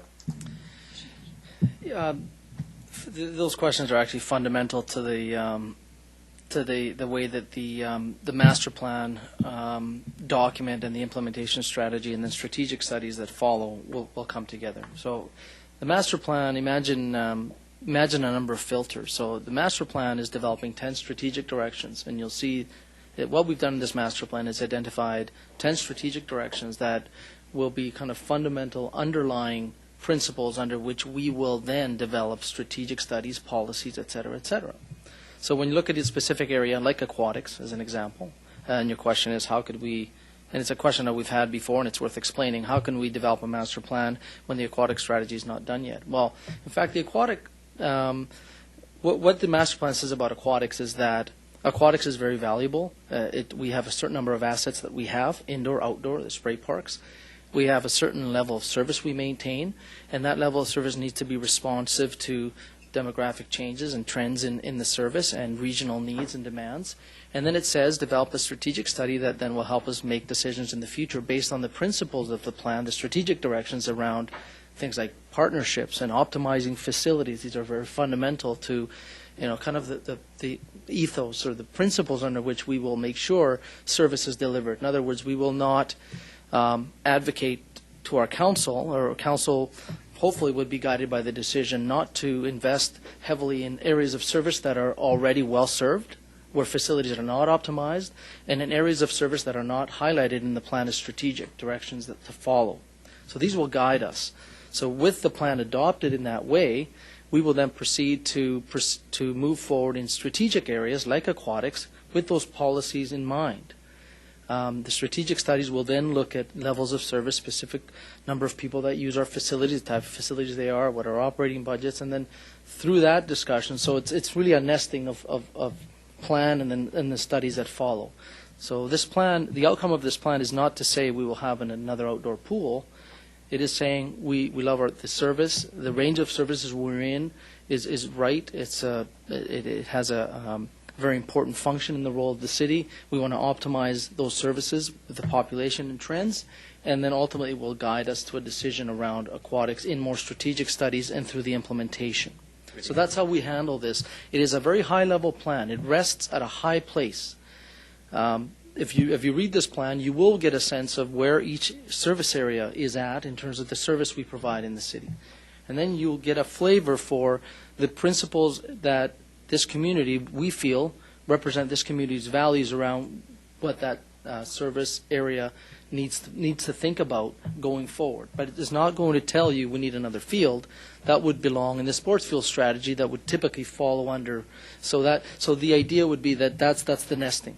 But what the challenge that I have is that with these number of reports coming out and the number of needs, fields, they have identified their strategy for which fields need to be replaced when we're going to need new fields. We've got the aquatic study out there. We've got the tennis study out there as well. So the challenge that I have is that I need a document that brings everything together. I need a priority setting tool, because if I go out and I talk to tennis, they will tell me we need tennis. If I talk to the people at aquatics, if I talk to fields, if I talk to lacrosse, hockey, doesn't matter. They have priorities and they have needs. But we have limited amounts of funding and we have time constraints. And so what I'm hoping is we're going to see is something that's going to say, how do you weigh off a museum against a tennis facility against an ice rink, given that we only have one pot of money? Well, the implementation strategy is intending to do just that. So, and what we would do is as hopefully when we complete the implementation strategy, we will be completing several very key strategic studies that typically quite more of the costly ones, or a number of them in any event, aquatics, arenas, and arts and culture. Those will help us begin to populate the implementation strategy. Right. We also have other things that we will be doing to then bring all that into the plan. So we can't do all the areas at once. However, as we and there's other work we need to do in the future as well, like tennis. We have a certain tennis inventory. Noted just because you've mentioned it. Yes, we get comments from groups that want to talk about tennis expansion. Tennis, we can't review every area. We're full right now. Our plate is full, but we do intend to bring forward tennis as a possible work plan item in the coming year. We would see in terms of priorities, and Council sets those priorities with us in the business plan every year. And so once a strategic study is done, then we can bring it into the larger implementation plan and say, okay, how important is it? So we will continue to populate our implementation strategy over time.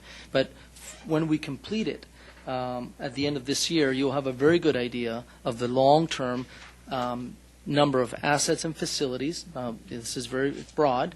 And then Council will have every opportunity to look at the priority that might be for them over the time of the plan. You've done some really good charts and things. Yes. And I think in that kind of a Yes. timeline. Yes.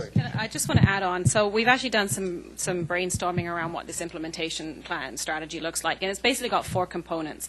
It's got a 15-year work plan, which is going to take all those sort of operational things and lay them out, each service area, and when we think we're going to do them. Is it next year? Is it the following year? When based on the current service and when the last one was done, when are we going to? So it's this sort of big 15-year work plan that will help us then with our annual business plans that we bring forward to Council. The second piece is a 15-year capital plan, which is going to be sort of a massive spreadsheet with the years across the top and the service areas down the side, and then we start populating that. And part of that will be the funding strategy as well, so we can look down the column at 2019 and see, okay, well, we got these parks and these facilities and these types of, and where's the funding coming from, and then Council will be able to adjust that. So there's the work plan, the capital plan. There's also going to be a piece around performance measurement, coming up with some, how are we going to sort of from a very high level, measure the success of this plan. And the last piece is a framework for monitoring and evaluation. Council has asked through this process that, this doesn't just go on the shelf, that, every 5 years we're going to go back and look at those service levels again and say, do we still want to maintain this level of service? And so there'll be a framework for how we're going to do that. So I think what you're asking for is exactly going to be there. That work plan and that capital plan is going to provide, that timing. And we can look back and, previous studies and the current infrastructure and say, should we be doing that one next year or should we be doing that in 5 years? Or, give some sort of, time frame as to when we, or, some of these policies, right? There's a lot of initiatives that say develop a policy. Well, some need to be done sooner rather than later. Others we know, well, that's a nice thing to do, and in 5 years we should have that in place. But, we know it's not. And we're going to develop some criteria around how we determine, whether it's something we do next year or something 5 years or 10 years or 15. So I promise not to go through all of my stickies. I've finished 2 now, but I'll just sort of wrap. I'm just going to consolidate in a couple of questions. First of all, partnerships I think are key right across the board. Yes. We've already talked about it with the arena study about we need to decide what we're going to do with Planet Ice. We've got People's Court, same thing. We've got our biggest partner, which is the school district. That how we're going to leverage partnerships, make sure that they work for us. There's some I think. They worked at the time, but they didn't stand the test of time. And now we found there are gaps. We know the gaps, so I won't go through the gaps. Washrooms, food and gymnasiums, a few things that are gaps there. But I think we need to look at that. But the other partnership that we have is our partnership with the volunteers in this community that deliver the sports. And we spend millions of dollars on facilities. But without the volunteers that run the soccer and baseball and hockey, we would not be able to provide the recreation in this community without those volunteers. And the one thing that I thought was missing in this piece is how do we support those volunteers in terms of these organizations that need assistance with governance. We do some support with uniforms and things through our Spirit grant. Storage is a big one. That I hear this constantly from groups out there that you've signed up to be a soccer coach and then you lose your half your garage to soccer balls and tents and all the stuff that goes around that. And I think that as we look at facilities and this, that we have to address storage for groups, whether it's the Scouts or baseball. And I think we need to address how do we support our volunteers in the community, encourage them. The other thing that I was surprised on is reading through the results here. And it identifies, and I won't flip through to find, but it identifies that nationally there's a real trend towards an increase in museums and arts and culture, and that's on an upswing. But our survey results were very low. I think in here it said there were 111 or 1,100 people that responded. I think it was only 160 that was a priority. And so there seems to be a real disconnect between what the national trend is and what we're hearing locally. And I'm just wondering if you could comment on that. Because to me, I think they're equally important, but we're not getting that feedback there. It's it's an interesting issue. The citizen budget also showed some interesting outcomes, ranking some of the arts and culture below recreation and parks. So it's curious. It's something we're exploring as part of the Arts, Culture, and Heritage Strategic Plan, and we're going to see where that falls. It is obviously been highlighted as a potential service, but we're waiting to see what comes out of that discussion. Just to add on, that is something in the Arts, Culture, and Heritage Strategic Plan, and I think because that started after our consultation process, I think it's how you define arts and culture. I think, through this, people thought of arts and culture as, painting and dancing. Well, now we're expanding what the definition of culture is, and, that it is, a lot more than just sort of the programs that we offer and the facilities that we have. Culture's all around us, and, and so it'll be interesting, but absolutely the Arts, Culture, and Heritage Strategic Plan is looking at that very issue. The support was there for community events and festivals, that rated yes. high, but the people didn't seem to make that connection. So. Yeah. Okay, I'll leave them. But thank you very much. You guys got off easy. Thank you. Councillor O'Neill. Yes, thank you. I wonder, is there a graph comparing the big wheel as it stands in the final report here to the original wheel and the draft master plan? Has it changed? No, that's the original on the left. Yes. Yes. That's the citizens' view, and then the one we saw before was the new one. Right? Yes, because they're slightly different. The one on the left is slightly different. The one on the left is slightly different than the one. So from the public consultation, there was 2 that were changed. Oh, there were 2. I only know. Can you tell me what 2 were changed? The arena, we scaled back a little bit. Scaled back down to basic. It's right at the basic line. Yeah. What was the other one that was changed? I didn't see any other ones.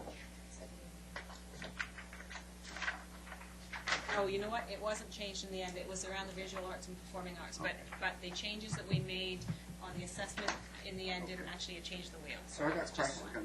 I know this is high level, and this is just to help us wrap our heads around all the different moving parts. I feel like I should be a chess master to be able to do this, and maybe you guys are. Interesting to see who would win in a match between you 2. So in the time between when we first put out the draft master plan, it had the first wheel, and when we came up with the new great big wheel, we've added one new major facility, which is the Foyer Arena. And at that same time, though, we see arena sports actually go down, and we see indoor sports and physical activity stay the same. That doesn't add up to me. Right. Something should have gone up, or at least, so there's, can you explain that? I mean, we've seen a major new $4 million facility adding all this new covered space, and our assessment of indoor sport, physical activity hasn't changed, and our assessment of arena sports has actually gone down because of response from one group that says that they don't think they have enough ice time. However, the public thinks arena sports is even stronger than what you originally think, and it actually, in all the surveys, comes up pretty high too, but one user group thinks, and because of that, you diminish that. And I need an explanation and perhaps an acknowledgement that something in there should change. Yes, and you're absolutely right. So arena sports came down. Arena sports, just to clarify, is the ice sports that we provide in the arenas, and the indoor sports is the dry floor. Okay. We changed the wheel based on the public consultation. The public consultation didn't touch on the new dry floor, like there wasn't, but you're absolutely right. Staff should have caught that and said, okay, there's been a change in facilities, and our own assessment should have gone through. But we didn't have feedback from the community. I mean, other than that, they rank it incredibly high. So, but they rank everything incredibly high. But you're right. Between the time where we did the first wheel and we did this second one, we opened the dry floor, and we didn't catch that.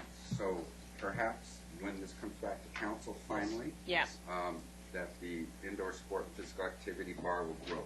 Yes. To reflect a $4 million major investment. Yeah. Okay, good. Thank you. I think that's important. It is. Okay. We saw one big thing happen in that last several months, and that was it. And the other thing is based on public feedback and stuff. Of all the different things that I heard regarding recreation, I guess, and it's the community center thing. It's the, and I don't know how this would be reflected in the wheel, but it might be reflected better in some of your points you raise. It's that strong sentiment from the senior center that we really want to have our senior center just be a senior center. And don't you dare touch, and we heard this before the election, during the election, you don't hear it as much now. And that was very, very strong feedback, okay? And I didn't really sense that the language that you're using in this new report has changed substantially from the language you used in the other report. So you reassessed ice rink because of complaints from one group. We got a major complaint from people at the Dogwood Pavilion, and you didn't change your language surrounding that. Why would that be? Because we've had ongoing discussions with them since that time around the types of programming that we could do, and and sort of alerting to the fact that we actually are using those facilities for, youth programming and family programming when they're not there already, which they perhaps weren't aware of. The reason we changed the arena one is there was an underlying,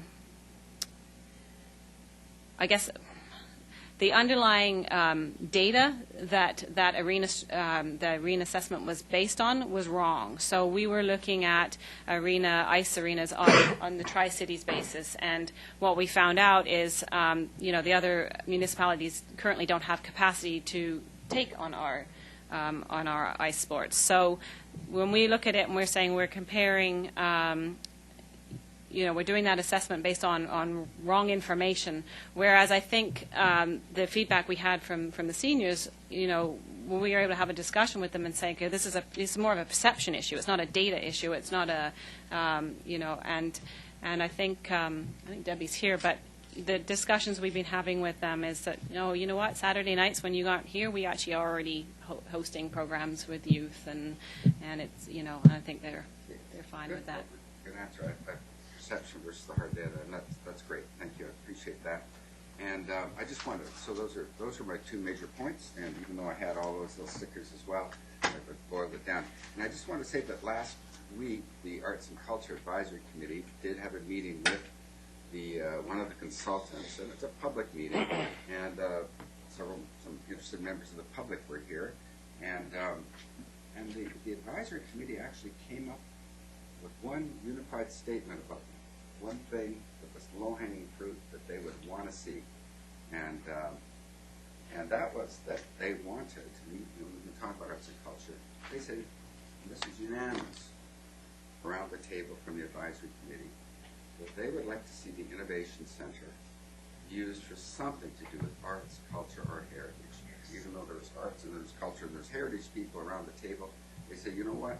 Yes, each individual had their specific preference, but they agreed that it should be something to do with that. On an interim basis, perhaps it doesn't freeze it in time, whether it's going to not necessarily affect future long-term decisions, but they thought that was the one low-hanging fruit they could all agree on. And I just wanted to get that on the table because it's not very often that there's that sort of unanimity from any of our advisory groups on such an important thing, and I thought that was really big. I just wanted to share that with everybody at the first opportunity. Thank you. Thank you. Councillor Reid. Thank you. Well, I don't have much that hasn't already been said, but I'm fascinated by the public assessment. It's always I find in real estate, it's always perception. You know, you go in someplace and you have a family of 6 and you go, oh my God, this is way too small. And they go, wow, you know, Sally and I can share a room. And since when did you like Sally? You know, like it just always wows your mind and changes your mind about every time you see something, the facts, and then what perception is. So thank you for that. The one question I have, I like the map that you showed where all the survey went. Did you also know if that was seniors, families, or did you break that down in any way? The age of the respondents? No, we didn't. No, okay, so it's just sort of overall a big general miss. Okay, so thank you for the pools. You've mentioned it at least 4 times, so I know you must be having nightmares with me and pool right beside me.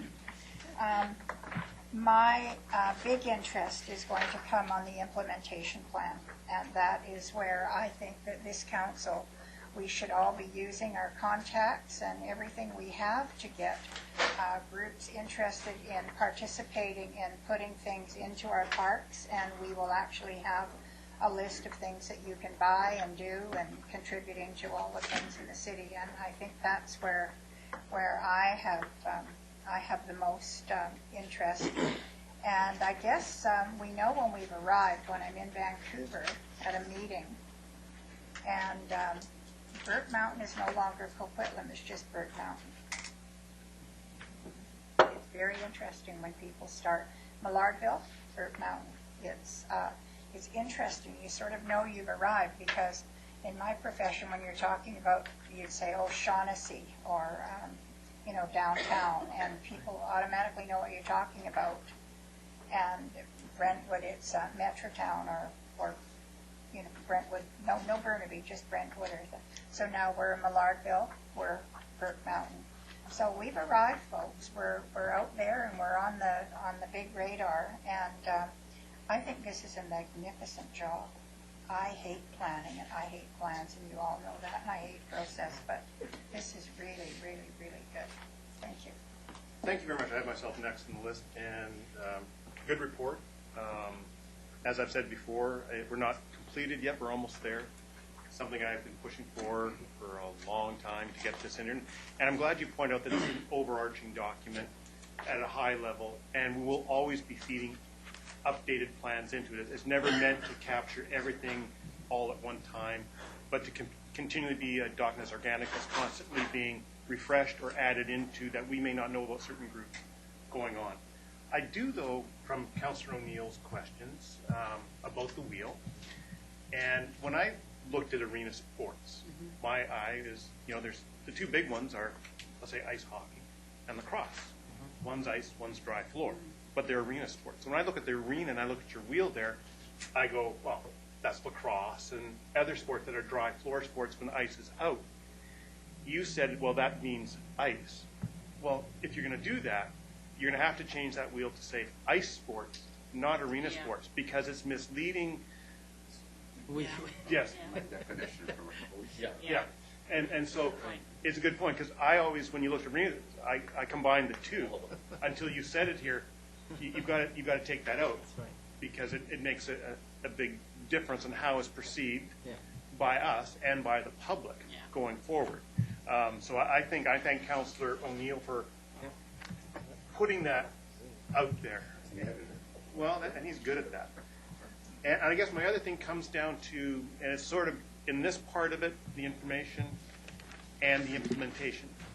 And I guess when we get the public survey and their wants, okay, and sometimes public surveys can be skewed by different groups funneling in what they want and using it. I think what we have to really balance our information on moving forward is what's the use and what's the need. Those are the key driving factors that will have to, in this plan, be looked at.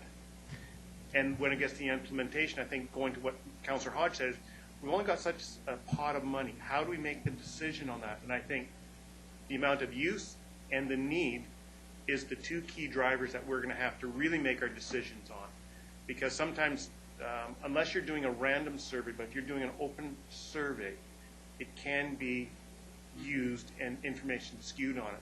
What people may want has no bearing on the need or how much the use is there. So I think that needs to be underlined clearly within the document. Other than that, I think you've done a tremendous job capturing all the groups moving forward through here. But I think the issue is how we select, because we don't have the money to do everything. And that's the next part. I wouldn't mind making a comment about that. I think, very succinctly put by the chair, I think this document is intended to allow council over the life of the plan, which is hopefully forever, but certainly over the next 15, 20 years, to decide between want and need. We have many groups, we have many things we do, many things that we offer the public. There's 18 service areas, hundreds of activities within those. Many people want many things and advocate strongly for those things, but we need to help council map them through the decision matrix, decision framework for each one of these areas when it comes time to do that. So if it's tennis, then it's number of people that play at what level, how many do we have, the state of the courts, do we focus on tournament or basic play? What is this? We have principles. Our focus is on learn to play. It's on partnerships. It's on optimizing our facilities. It's on looking at our inventory of infrastructure and making sure it's funded.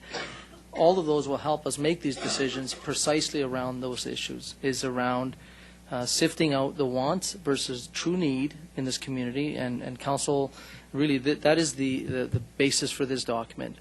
So each one of those areas can really be assessed in order, because we have many areas to look at, and that's precisely the point. I thank you for making that point. Really, the core of this document is exactly that. Thank you.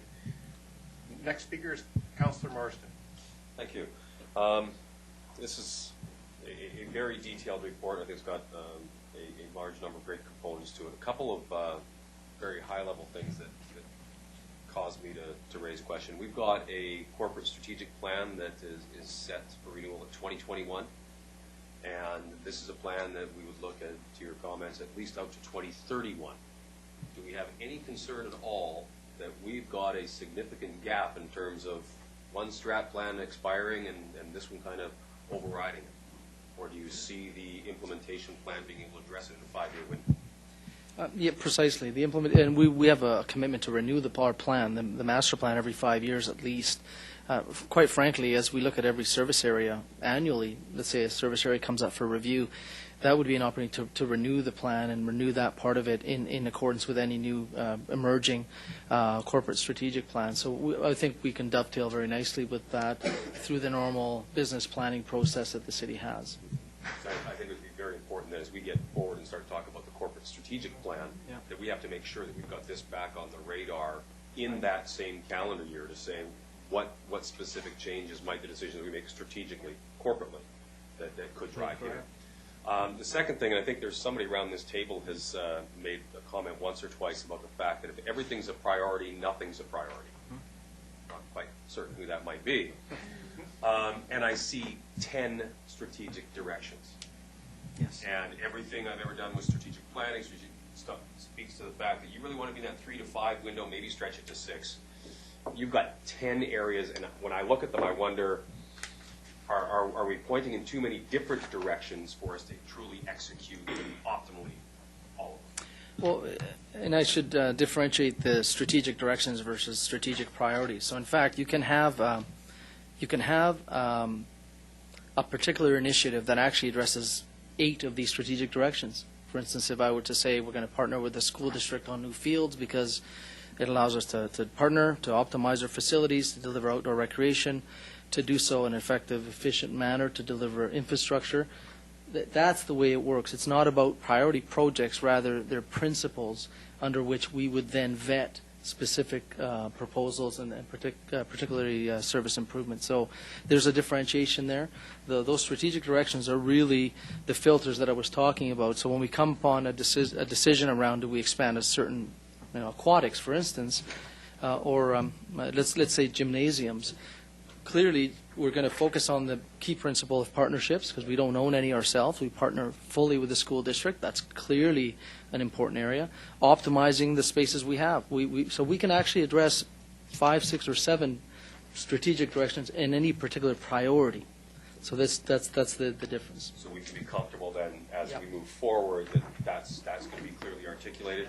I look and just very quickly, I mean, number 9 is build festivals and events capacity, and number 10 is greater leadership in arts, culture, and heritage. And those things can be so closely intertwined. If you feel it's okay to leave those separate directions, absolutely. You can address them. In fact, I think by creating an event plaza, for instance, we're both setting the leadership for arts and culture because we're creating a greater capacity for events. At the same time, we're also advancing arts, culture, and heritage. So, again, there's the plaza, for instance, was advanced on the basis that it was a business priority.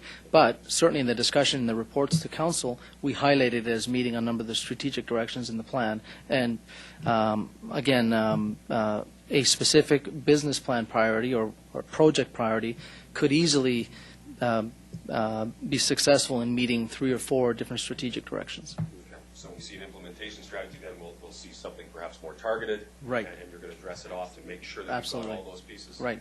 And my big concern is that when we look to our staff to deliver, that we're not setting them in too many different directions, that they truly understand that these things are interrelated and they're going to be able to execute.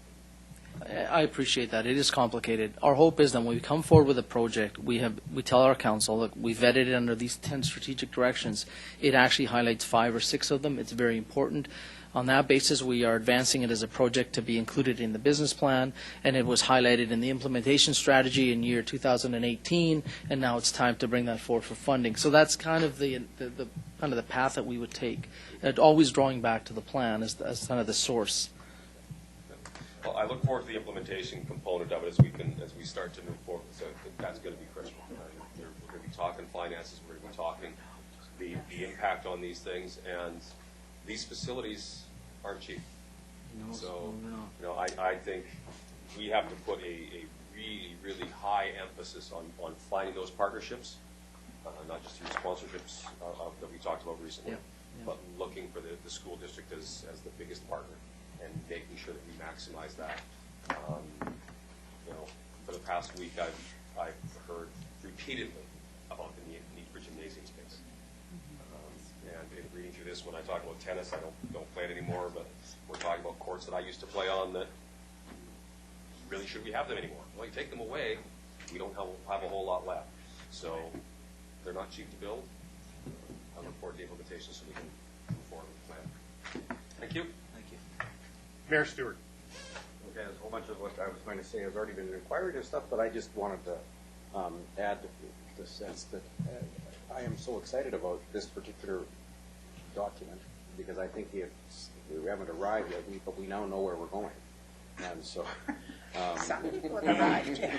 so I really think this is the most important. We don't know. We hear more.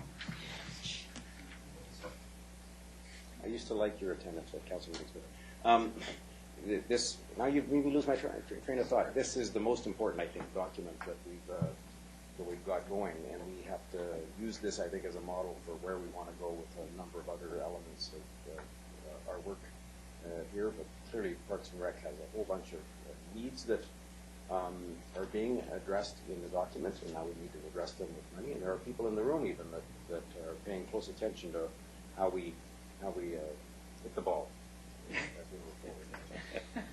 Thank you. Councillor Zerillo. Well, I'd like to start just by congratulating you, Mr. Aliweva, because you've only been on this role for just over a year. And today we're making small comments, but I just don't want it to negate or damper just how proud you should be and your team should be of the success of pushing this out, especially as you transition into the role so recently. So I just wanted to ask you about the wheels. I really thought the input from the users was a fantastic wheel, because perception is everything in the community. That's the way they feel their tax, they're getting value for their taxes. So that wheel that we had, is it just, because I know you said you split out Coquitlam versus non-Coquitlam, but is the wheel just the Coquitlam residents? No, it's not. So that would be one of my questions is, how are we going to use that wheel? Which wheel are we going to use for implementation, or are we using it across? How are we going to use the wheel? Because perception is so important. It's really fascinating. If you mind putting it up. So the people that use our facilities show us to be operating at a very, very high level of service. When we look at ourselves, we say, my goodness, they love our gymnasiums, but goodness, we don't own any of them. So we better have good partnerships. We better be good at optimizing that space. So to us, it really highlights really the challenge and why those strategic directions are so critical. Because what people believe in the service that we're providing, which is true, we're providing a great service, all that service is underpinned with challenges. Challenges because they love our parks, but they don't understand that we don't fund our infrastructure in those parks on a regular basis. So, and that's because the city has a lot of competing priorities. We're a growing city. So for us, there's a lot of challenges in terms of planning and delivery of the long-term program, which is why our perception, which includes, as Michelle has very aptly noted, governance and planning and funding, that's why ours is here. It really does show us that to keep our perception in the public there, we need to keep those principles, so strategic directions always in mind when we deliver our services and programs, particularly changes to them. That's where these are very fundamental to us. People believe we're doing a very good service, and I think we are in many areas.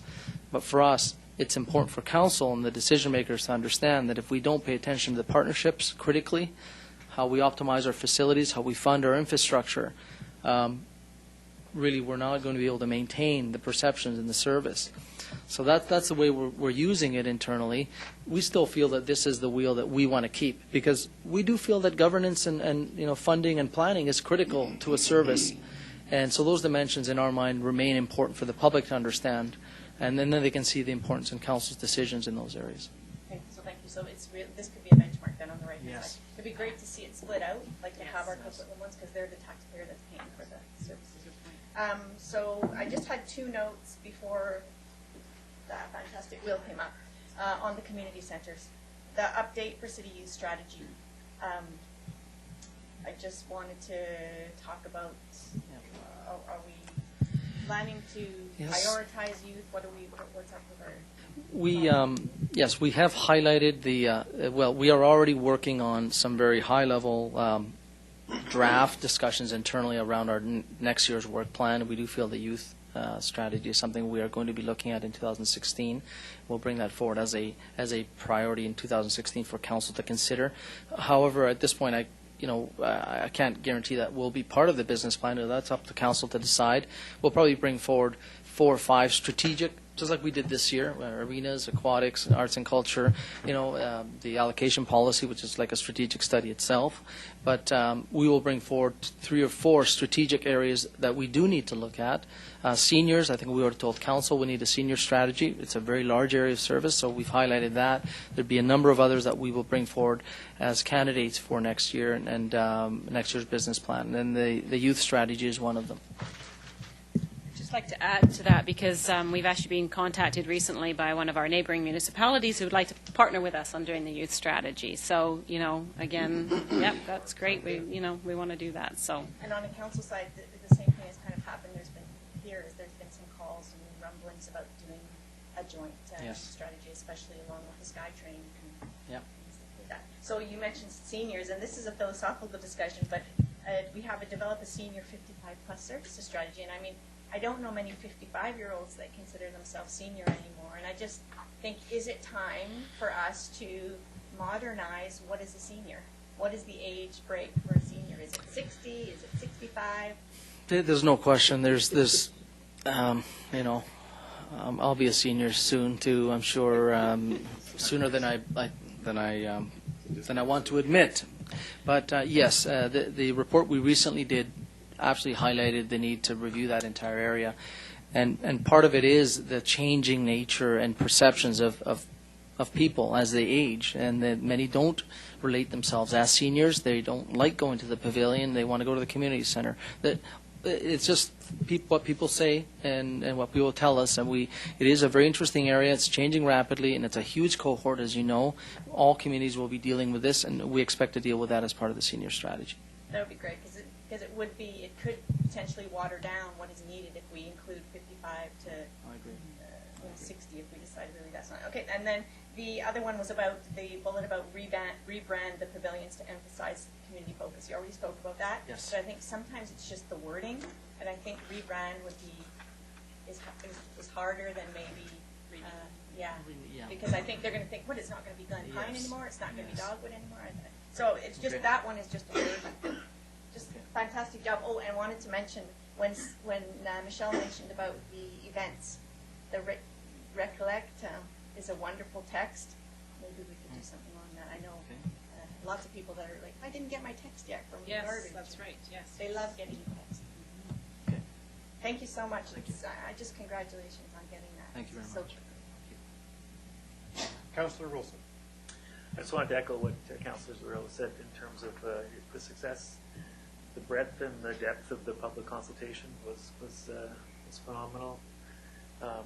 The abuse that you took in some situations maybe was a little bit unfair, but you dealt with it great, and the time frame that you've produced this in and the product you've come up with has been phenomenal. So congratulations to all of you who worked on it, and keep up the great work.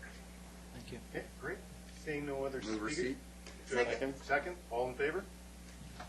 Opposed? Carried. Thank you very much. Thank you. Don't call anything shady times. Was there a recommendation you wanted passed? Because that was in the original council note. No, they passed it at the. No, there's a third. They didn't pass the third one. They didn't pass. Well, and we think we're going to come back to regular council for approval in principle. Yeah, again. We'll go back. Thanks, Pete. No. You tried. Yeah. Nice try. I didn't say the motion. Okay. So, next item, please. Item 6 is a journey in mental health care, past, present, and future, and we have introductory comments by the General Manager, Parks, Recreation, and Culture Services. Shouldn't have moved. Should have stayed. The recommendation? Second. Mr. Alloy? Yes, and I just want to actually, I'm not going to talk about the initiative. It's a fabulous initiative.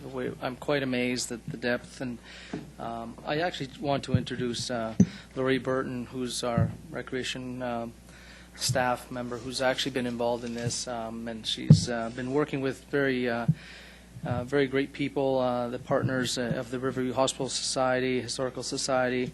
I think Anna Tremere is here in the back, Sylvana Hardwood from the Public Library. And from Douglas College, Heidi Curry was not able to be here. But I just, we talk about partnerships, and this is what we can achieve in partnership. So we're very proud of the work and the partners have done. I want to thank those partners that are working with us and Lorraine and her team. And that's all I want to say. We're very much looking forward to the week, and it should be exciting. I hope all of council can attend some of those sessions. I'll concur on behalf of council. This is an excellent report, an excellent initiative to keep bringing forward and the issue of mental health, and that it's prevalent in our community and it shouldn't be held behind the scenes. We should embrace it and understand it in a better way, and I think this is the way that we're moving with this week, and I'm very good about the report. I'm going to try to attend as many as I can to show that support. So I have a mover and a seconder. All those in favor on this report? Opposed? Carried. Thank you very much. Good report. Good work.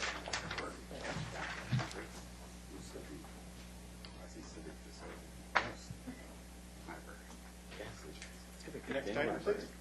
Item 7 is the 2014 year-end report by the Bylaws Business Licensing and Animal Services Division. Introductory comments are by the Deputy City Manager, and we have a presentation by the Manager of Bylaw and Animal Control Services.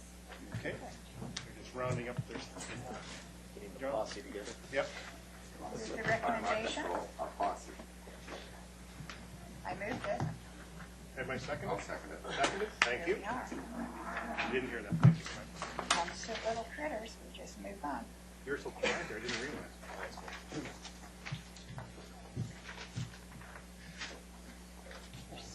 Mr. Dumont.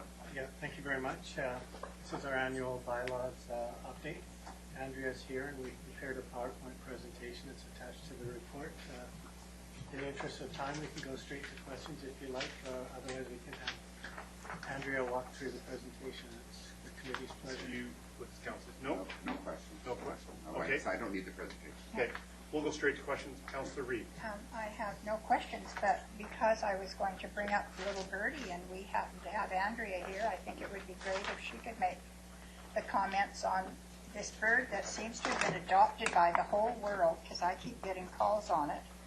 And so maybe I heard from it first through somebody, and then I went to the firefighters, and then it went on. So perhaps you could give us an update, because I think the citizens should know how many departments of the city are embracing the rescue of this poor little cormorant. Thank you. Through the chair, we did this weekend attempt to rescue the bird. I think a number of people were attempting to help the bird. The bird seems to be able to fly, swim much better than we can get close to it. So right now we're just reviewing and checking on it on a regular basis. Wildlife, we've been in conversation with them, and basically they've said to us, just watch the bird, and eventually, if it is in real distress, eventually it will have to be caught. But they had boats, they had everything trying to rescue this bird on the weekend, and he's still pretty quick. Yeah. And this is the cormorant for anyone that's watching in Lafarge Lake. So if you're out there, everybody's trying to do something for him. He's just not being cooperative, and it's got to be a he, because if it was a girl, she'd just sit still and let us catch her. Just had to get that in. Doubtful. Yeah, that happens around animal kingdom. Expert. Thanks, Andrea. Okay. Councillor Hodge. Just looking through the complaints on the animal care and control bylaw, complaint type. This is listed on page 3. And the one that, and I've had a couple of calls just this year, and actually I had some that came up during the election when I was door knocking, and people were complaining about animal noise, and I'm going to assume it's dogs that are making the noise, so we'll just talk about barking dogs. What is our policy? Do we ticket? How do we deal with during the day, owners aren't home, dogs are barking? How do we deal with that? Basically, we work with the dog owner and the complainant.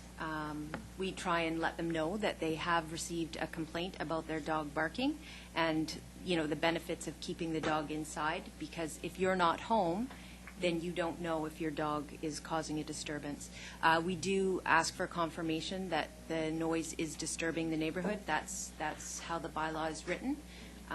So often that could be a bylaw officer that confirms that the dog is barking for long periods of time or frequently throughout the day. And if it is, then is it sort of a knock on the door first, then ticketing? I guess we have no ability to seize an animal unless we believe that the animal's in distress. I mean, what's the option for the? Generally speaking, there's a conversation and then a warning, and if that fails, then we do proceed to ticketing and enforcement action. So there is enforcement for noise, for animal noise? Yes. Okay, good, thank you. Councilor Wilson. Thanks.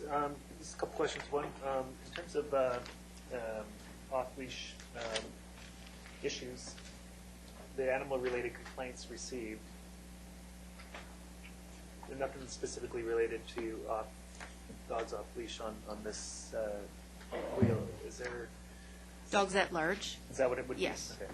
So the majority of your complaints are dogs at large. Of that dogs at large complaint, is it the majority of people in parks off-leash, or is it just in general all over?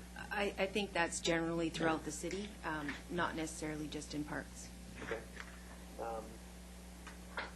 The other question I had was the school zone enforcement in terms of parking and that sort of thing. Is that initiated by a request from the school itself, or is it sort of a planned disbursement throughout the school? The officers work in zones, so they have schools in their zones, so they're aware of issues in the school zones in their area. Primarily, we proactively do this, but the priority for which school zones we go to generally are based on complaints from either the PAC, the principal, or concerned parents. Right. And so a typical school, how many times a year would you guess that there'd be this kind of enforcement in the school zone?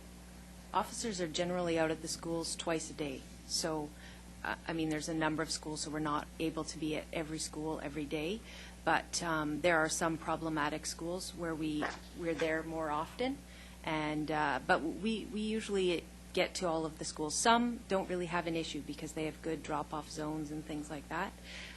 But the problematic schools, we try and be there at least a couple of times a week. That's great. Thanks. Okay. Mayor Stewart? I'm really glad that last conversation took place, because that's one of the big issues we face, I think, as a community. I was at the elementary the other day, and I got yelled at for daring to suggest that you can't back up across crosswalks, and you shouldn't be doing U-turns after you've dropped your children off and stuff. And I recognize a lot of those are moving violations, but a lot of them are just parking. Now that we've fixed some of the parking issues by putting in a curb bulge and prohibiting parking by virtue of the curb, I think it really is helpful. So that's working there. On the dogs off leash, after 10 a.m., that problem is still a massive issue in Mundy Park.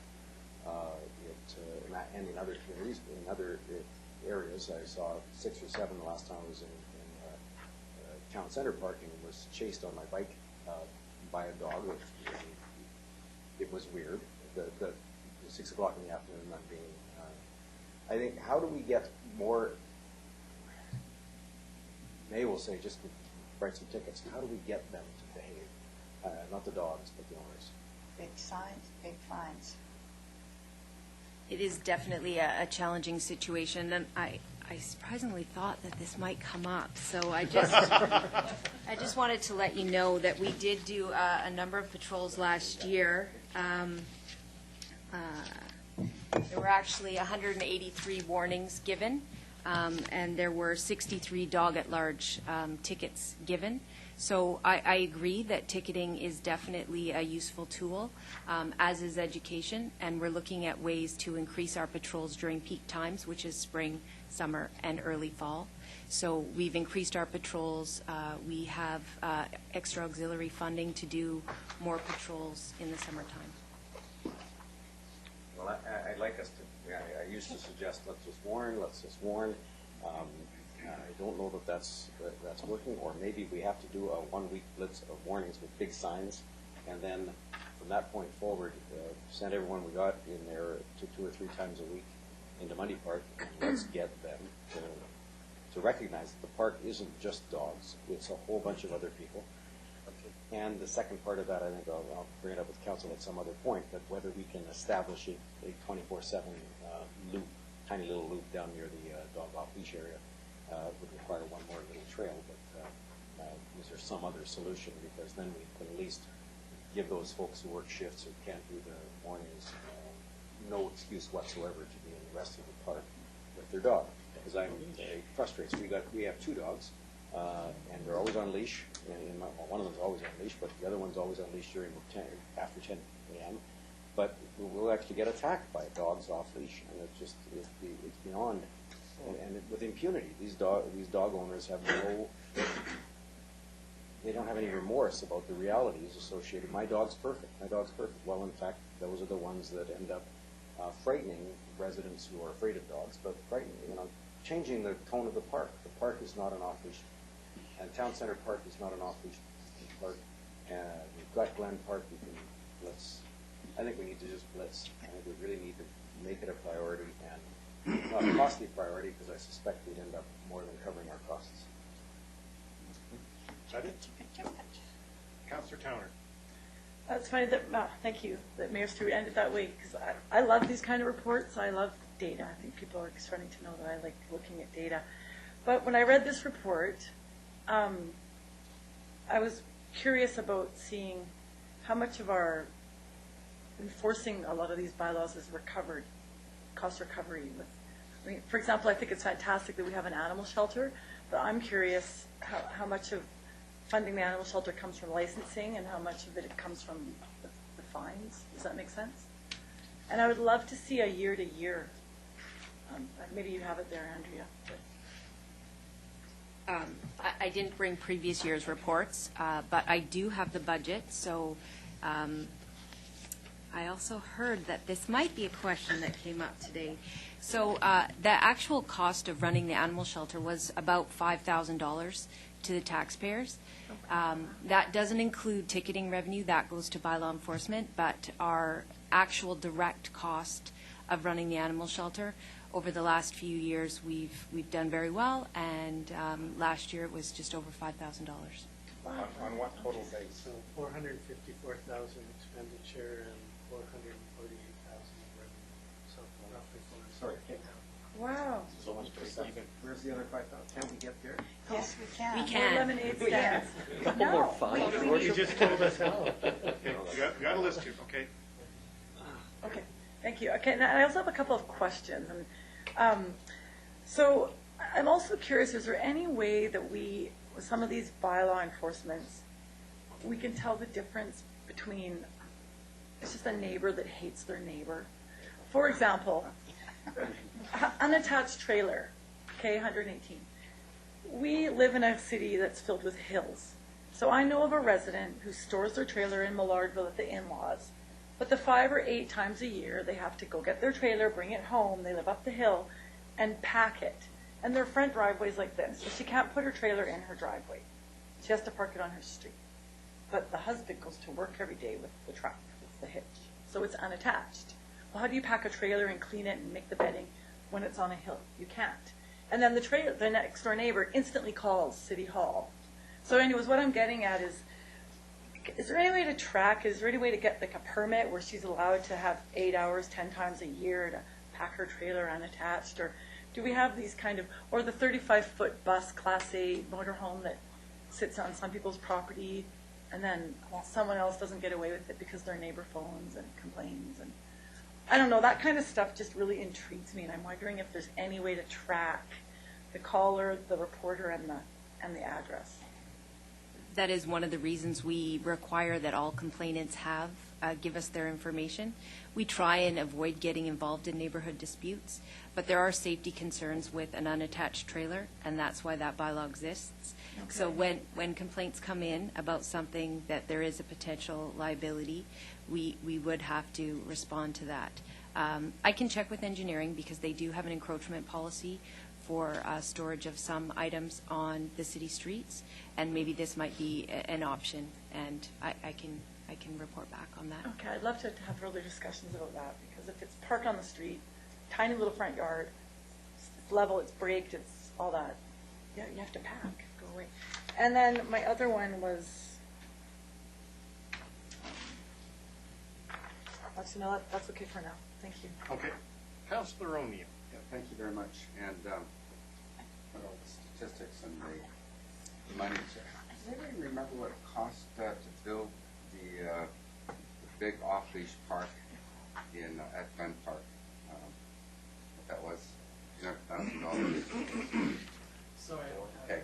Well, it was more than $50, more than $150, something like that. And just about every time I'm driving by or at that park, there's somebody on the grass area outside the off-leash park with a dog that's not on leash, running the dog, throwing the ball at, stuff like that. It's something Councillor Reid brought up a couple of years ago. It says the city should step up enforcement of fines, something that's always irked me. This came up with an idea. Why not have a bylaw that says if you are within 150 meters of an off-leash area that the city has paid all this money to build for you, and you're running your dog off-leash, out just right, within 150 meters or so, you double the fine. Exactly. How about that? Can we do that? We can. And you have to pick up. Okay, just 1 second. Yeah, and pick up the, yeah, right. Okay. Is that doable? Can we have like 100 meters, 150, 200 meters, something like that, so we double the fine? Is that something we can do?